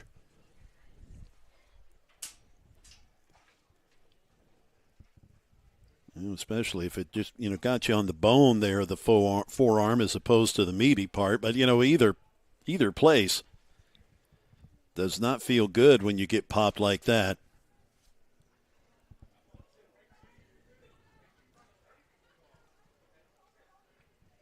Got her on the right arm, and she's trying to flex it and shake it off. I think they may be asking for a trainer, or maybe just a quick sip to just kind of refresh her a little bit, let her regain her senses. We've got another game, actually 2 games coming up after this one. The number 1 seed Volunteer State Lady Pioneers, led by Coach of the Year Christian Lynn, and Blythe Golden's Chattanooga State Lady Tiger squad. That game is due to begin in about 43 minutes. I don't know about that, but nonetheless, we'll have it for you whenever it occurs. And if we do have to push that game back a bit, then more than likely the 5:30 scheduled game will get pushed back as well. But again, we'll cross those bridges. The nightcap, again, scheduled for 5:30, but it will pit the winner of this game against Dyersburg State, who won their game this morning, knocking Jackson State out of the tournament. Defensive replacement for the Lady Senators, moving from the designated player position to third base, number 21, Brianna Seguero.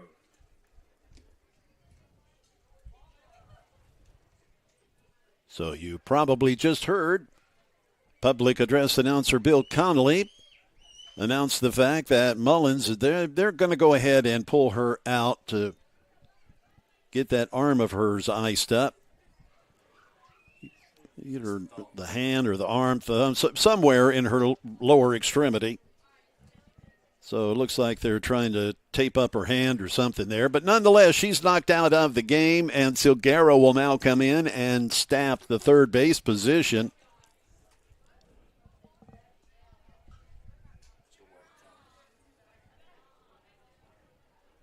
Anybody that's played any ball, if you've ever had your one of your fingers or your thumb jammed, when a ball just hits you on the end of the finger or the thumb and jams you, that we all know that hurts.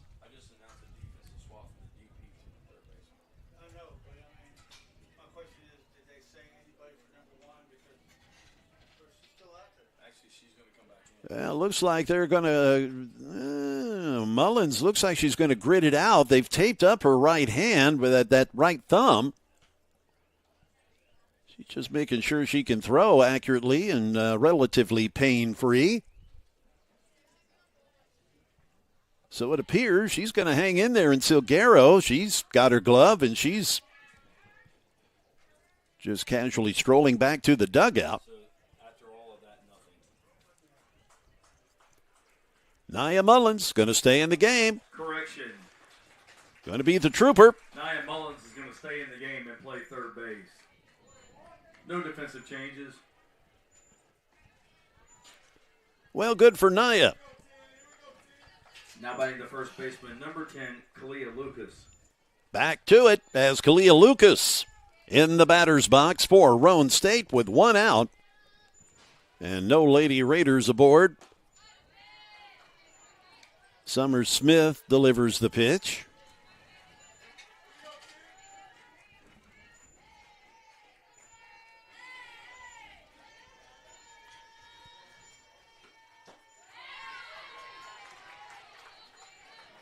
A swing and a miss, and a big swing it is. Kalia Lucas, a double, reaching on a fielder's choice, a walk. Off the end of the bat, right over to Smith, and she quickly flips it to Ross at first for the out. 2 away.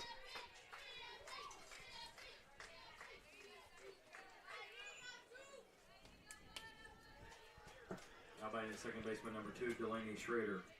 1-3. Schrader, the batter. A big day at the plate for Delaney. The biggest hit of the day, that big 3-run home run. It's an outside corner called strike.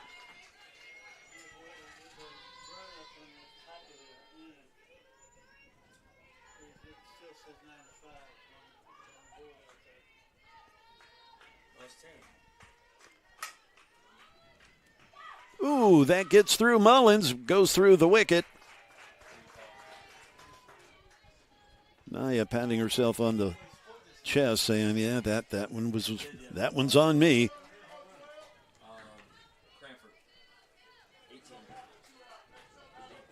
Aaliyah Hensley, the batter. After Schrader reaches first with the 2 outs.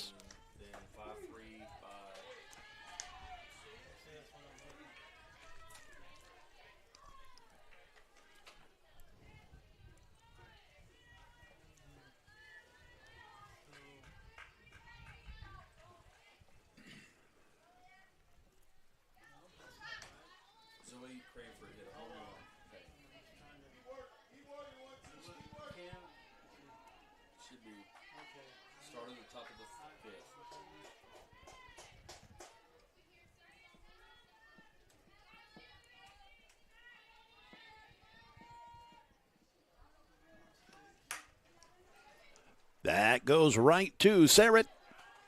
The out is recorded. The Lady Senators get out of the inning, but Zoe Cranford, she delivers one more run for the Raiders via a leadoff solo homer in that inning. Jay Harper, Game Time Sports Network, along with our producer, Jonas Harmon, doing such a wonderful job in making things run nice and smoothly up here. Baseball gets started tomorrow. And my partner, Bill Connolly, he'll be bringing you the play-by-play for that. I'll be back here in the softball booth to cover the 2 softball games on the schedule tomorrow. The semifinal and the final games happening tomorrow for softball. We'll declare, if the weather cooperates, and we're, knocking on our heads here to make sure that happens, we'll declare a champion, a tournament champion tomorrow in softball. And we'll begin the journey to declare a baseball champion tomorrow. 2 softball games, 2 baseball games. 12:30 and 3 o'clock, respectively, are the scheduled times for the softball games. Noon and 4 for the baseball games. All 4 of which are on the Game Time Sports Network. Brittany Layton. She's the first batter that Emma McTavish will face. This is the bottom of the 5th inning. Lady Raiders up by 5. Swing and a miss. Leading up the bottom of the 5th inning for the Lady Senators, the right fielder number 40, Brittany Layton. 6-3 for Hensley.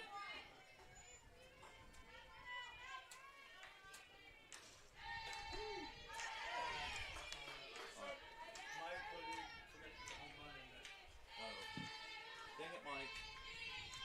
You forgot to put the home run in. You did. He said Cranford hit a home run. Yeah, Cranford hit one off. Yeah. Layton down on strikes, so Emma McTavish coming in and recording the very first out via the strikeout.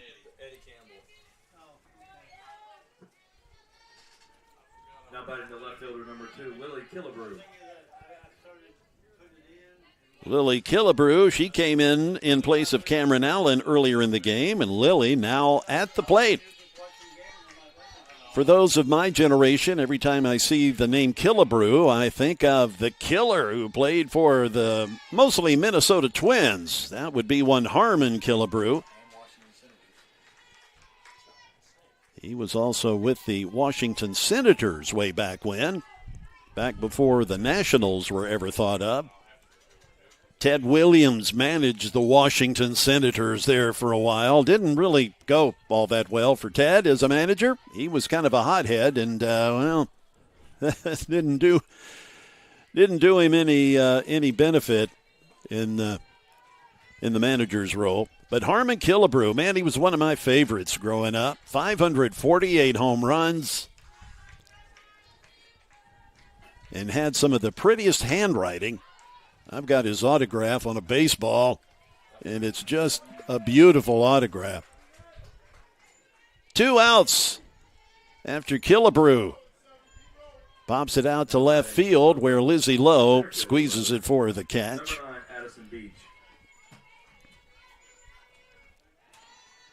Addison Beach, the top of the order, now in for the Lady Senators with 2 outs and nobody on.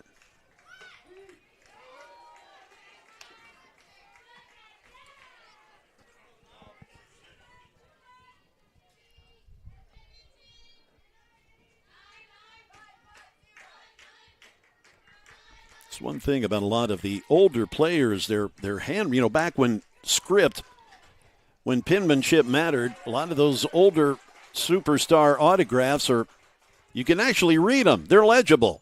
You look at a lot of today's autographs, I mean, it just, you can't tell what the heck it says. 10-5 our score. Boy, that was a relatively quick inning as we move along on the Game Time Sports Network. Ball State is amazing. Here you'll get a top-notch education with professors who inspire. And with Tennessee Promise or Reconnect, it can be very affordable. Ball State offers small class sizes, 4 convenient locations, and we are big on experiences. Whether you thrive in the lab, the studio, the field, the classroom, or just enjoy hanging around campus, join the family. Go to ballstate.edu to get started.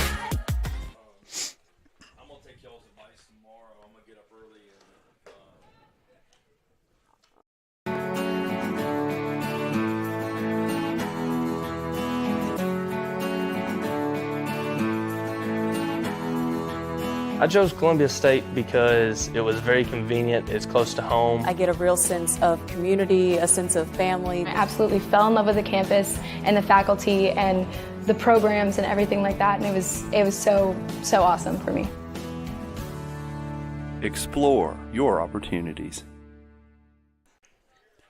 Jay Harper, along with Jonas Harmon, Bill Connolly on public address, Richard Murray, the official scorekeeper, as we are currently discussing where to find the best bourbon bargains. Hey, priorities. 0-1 count on the batter, Lizzie Lowe.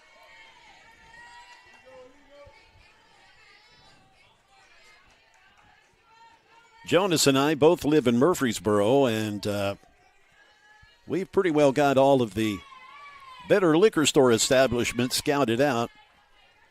Given our pal Bill Connolly some advice. He's not from the area, so he is on a bourbon mission.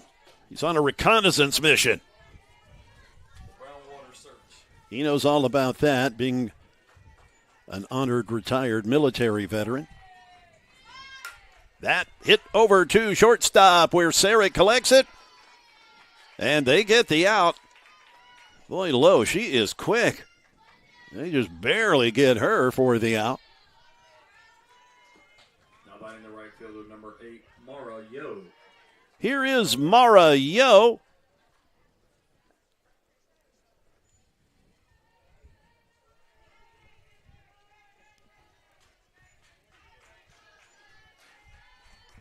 Mara, the right fielder.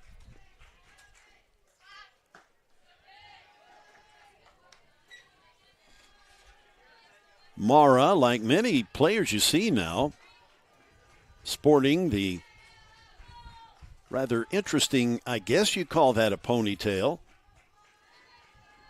About 5 or 6 sections to it. Again, I'm not really up on my young ladies' hairstyles, but it's a thing for the softball players.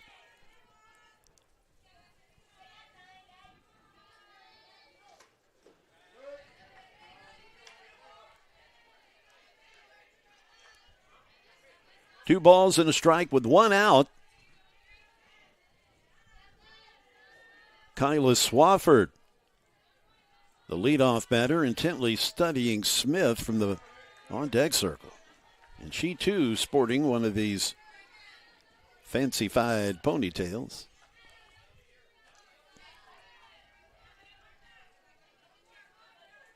A 3-1 count on Mara Yo. Mara with the swing.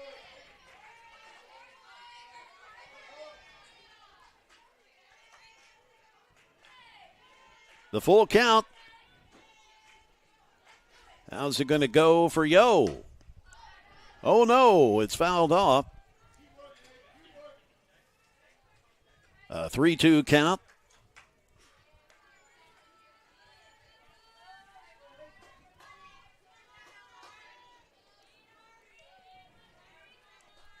Here comes the payoff from Summer Smith.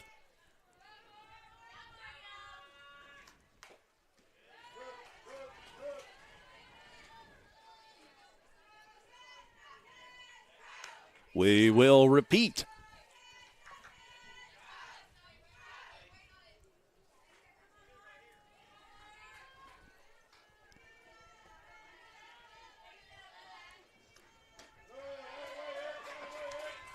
Mara works the walk.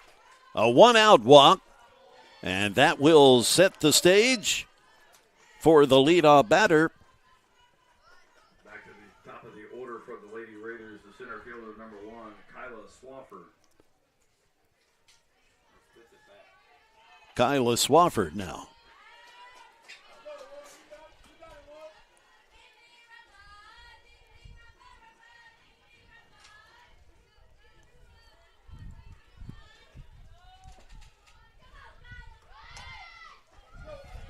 Swinging bunt. Swafford is retired. Yo down to second base. Yo, a base stealing threat. She's got 15 bags white this year.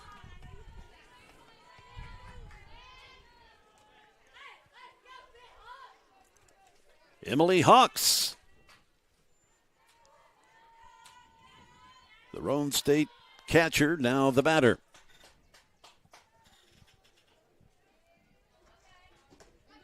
First pitch strike, changeup. 2 outs with the runner in scoring position for Mara Yo.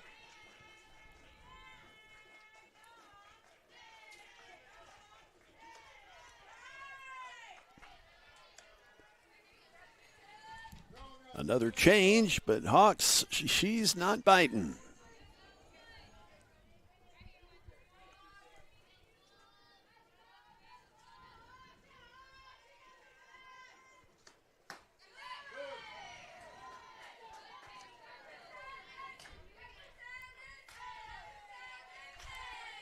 Must have been low in the zone. Certainly was over the plate. I mean, we are in the press box in the shot that you see there, directly above the home plate umpire. That's pulled and caught. What a layout catch by Brittany Layton. That certainly saved a run. The side is retired as the Roan State Lady Raiders held scoreless in the top of the inning. We move to the bottom of the sixth on the Game Time Sports Network. As a first-generation college student, estaba un poco nerviosa. I knew I would need extra support, but I didn't know where to find it. At Roan State, I have a success coach to help me with every step along the way.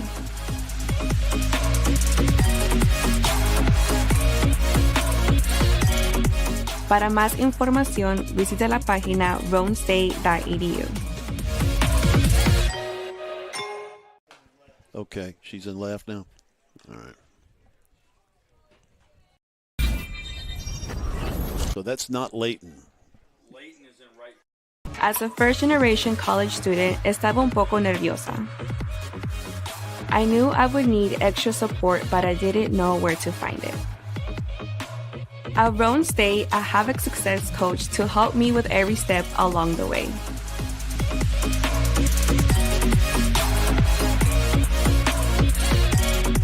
Para más información, visita la página roanstate.edu. Game Time Sports Network, I need to make a correction. There's been some defensive shuffling around for, well, both teams, but really for Walter State in particular. Layton is now in right field. It was Killebrew who made that great catch out in left field, laying out to end the inning and save a run. So we wanted to give Killebrew the proper acknowledgement for that fine play. Lily Killebrew laying out and looking like Tommy Agee. There's one for you. It's 99% of you say who? McTavish delivers a strike to the catcher for Walter State, Casey Pillon. I grew up in New Orleans. I think she calls it Pillion, but in the Crescent City, it's Pillon.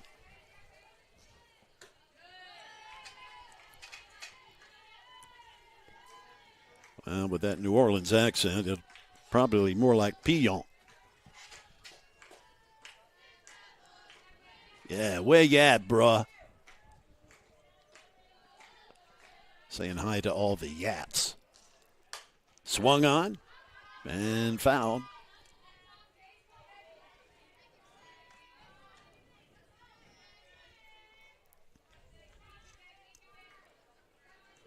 One ball, two strikes to the Lady Senator catcher. Due up next, it's Elena Ross.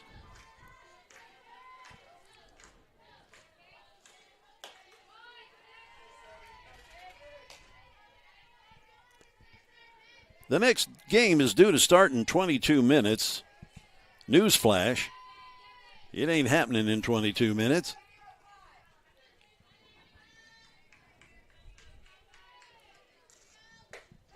Swing and a miss as Pillon goes down on strikes. McTavish, she's been rather effective. That, of course, no surprise.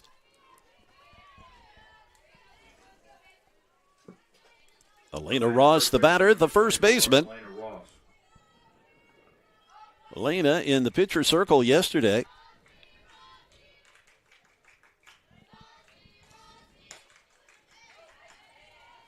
She almost pulled the trigger with that lavender bat.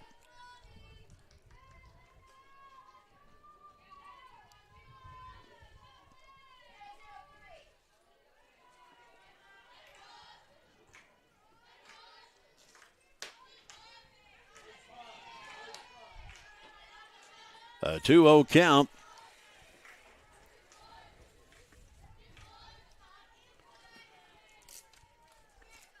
Ross Ross began the day hitting .419, 8 home runs.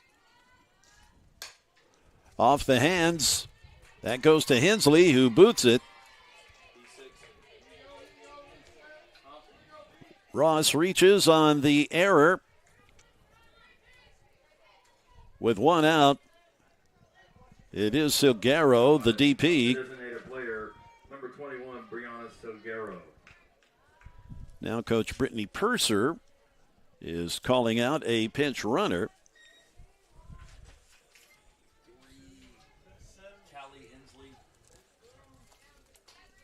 Pinch running for the Lady Senators, number 3, Callie Inslee.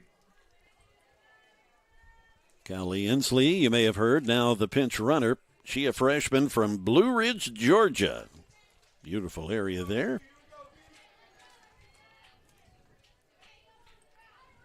My wife and I have a favorite cabin that we visit in Blue Ridge, Georgia. Just really lovely part of the country. Silguero pushes the bunt down, gets tagged by Lucas. But Brianna, she advances the runner to scoring position, 2 outs. Now batting the second baseman, number 33, Brenna Hungley.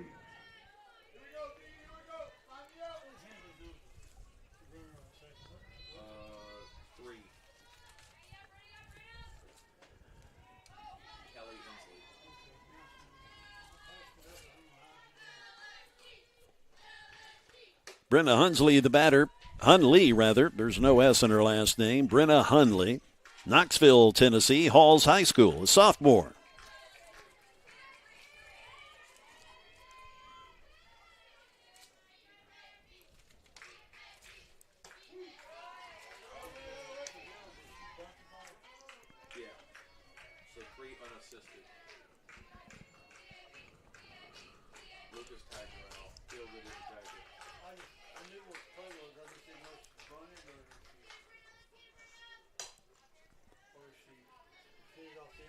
One ball, 2 strikes after the foul, with 2 outs and a runner on.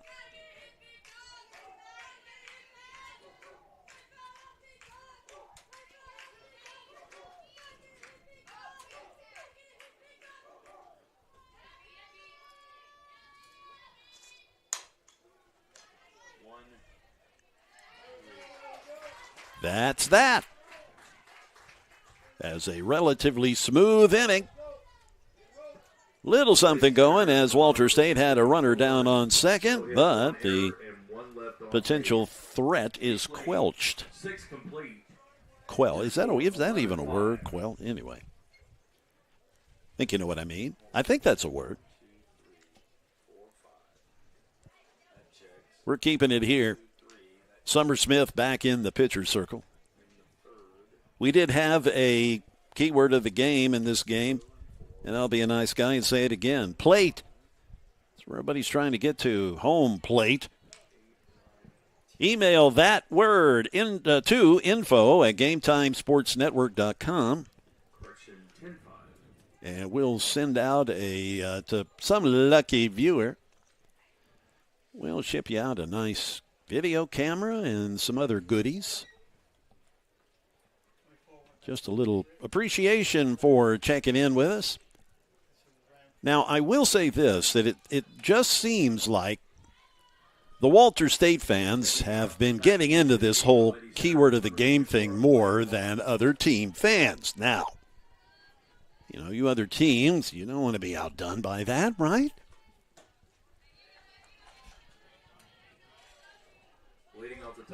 And we'll be doing this through the baseball tournament, too, by the way. Here's Cranford. Boy, she's had a pretty good day. That is popped up. Foul. And the play is made. Good hustle from Elena Ross. And Cranford goes down on the foul out.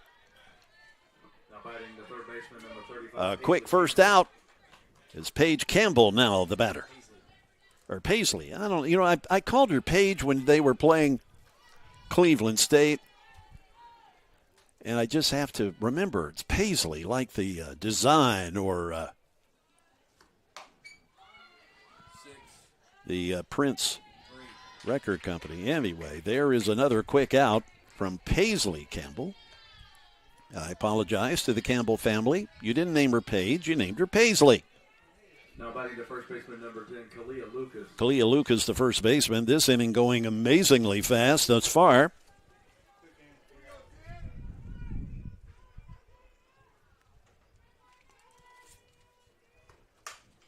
Lucas lifts it to left field, and making the catch is Killebrew, Lily Killebrew. 3 up and 3 down. For the Lady Raiders, we move to the bottom of the 7th inning. Here is going to be Walter State chance.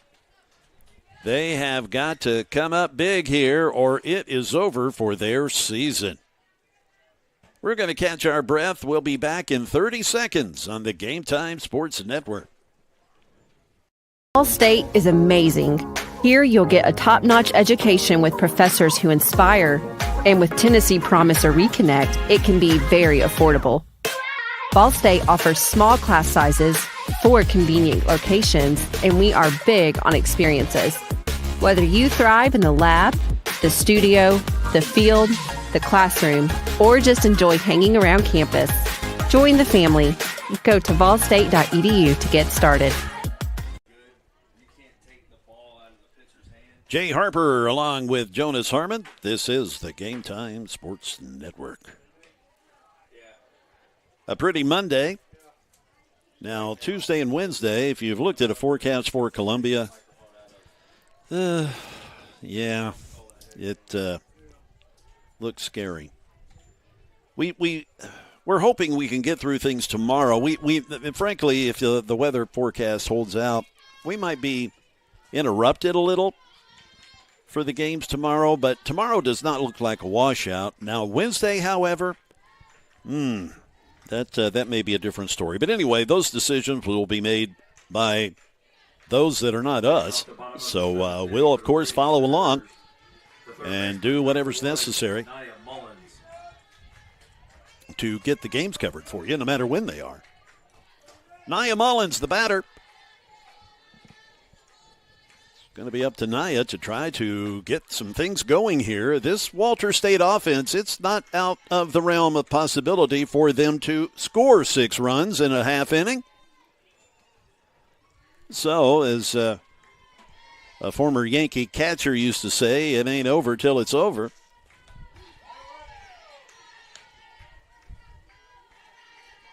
And no, it was not Jorge Posada who said that, or Bill Dickey, or Elston Howard, or Thurman Munson.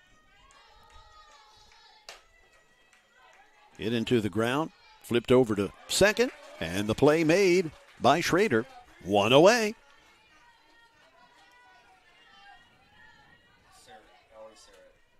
Now batting the shortstop, number 23, Allie Sarrett. The Lady Raiders, they're a couple of outs away from an upset. The number 5 seed poised to dispense with the number 3 seed. But as I said, it ain't over till it's over, as Allie Sarrett now in the batter's box. She looks at a first pitch strike from Emma McTavish.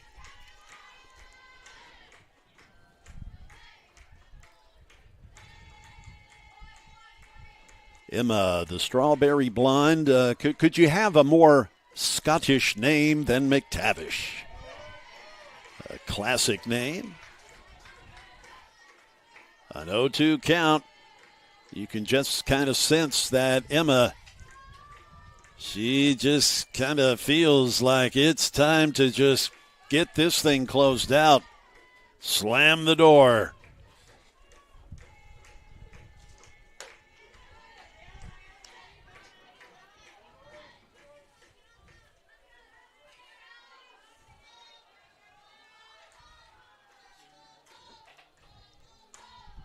The winner of this game will take on Dyersburg State in the last game of the day today, currently scheduled for 5:30.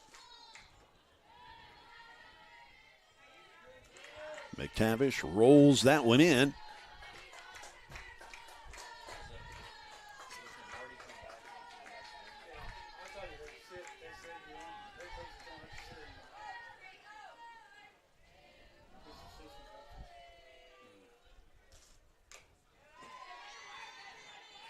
Sarrett staying alive with the foul tip.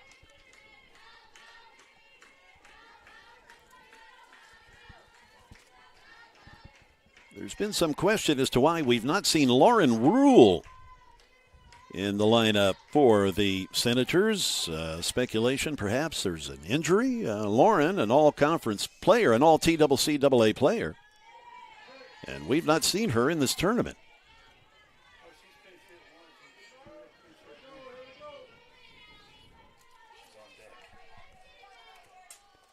And as soon as I mention that, she pops out of the dugout in the pinch hitter role, apparently.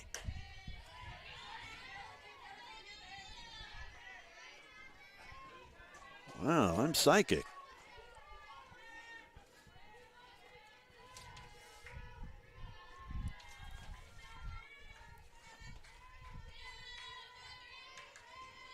McTavish with the look into the Roan State dugout, and she prepares to deliver the 3-2.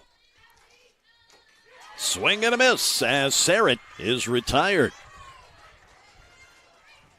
The Lady Raiders a strike away from advancing, or out away, I should say, from advancing, and Lauren Rule, the aforementioned player, now the batter. Lady Senators, number 25, Lauren Rule. Lauren, a sophomore from Decatur County, Tennessee. 13 homers, a .358 average.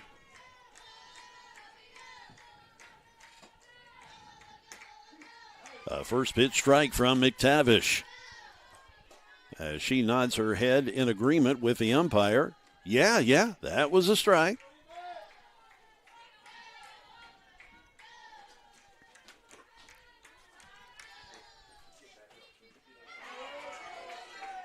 The off-speed fools Rule.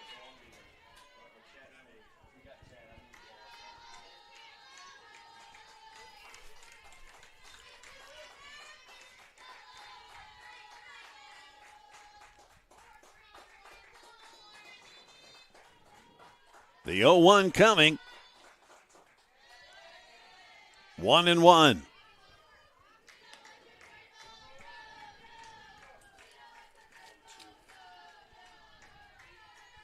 Make that a 1-2 count.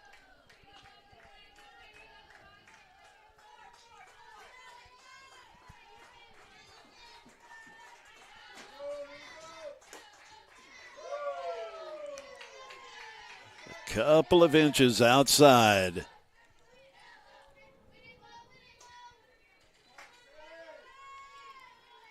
The number 5 seed, Lady Raiders, a strike away from dispensing with the number 3 seed, Lady Senators.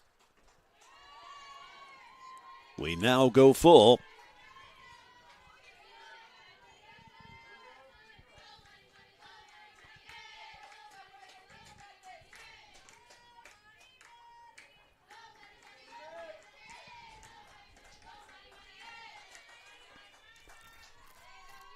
The pitch from McTavish. And that will conclude an upset game for the Lady Raiders as they come through by defeating the number 3 seed Walter State Lady Senators. And now, Roan State, they get to play not another day, but in another couple of hours, as they are now set to square off against Dyersburg State. So there is a chance that either Dyersburg State or Roan State will be able to play for the championship. And the championship game scheduled for tomorrow. Perhaps you heard that in the background. The next game that was originally scheduled for 3 p.m., it's a dandy you're not going to want to miss. The number 1 seed, Volunteer State, against the number 2 seed, Chattanooga State, originally scheduled for 3 p.m. due to the length of this game. That next game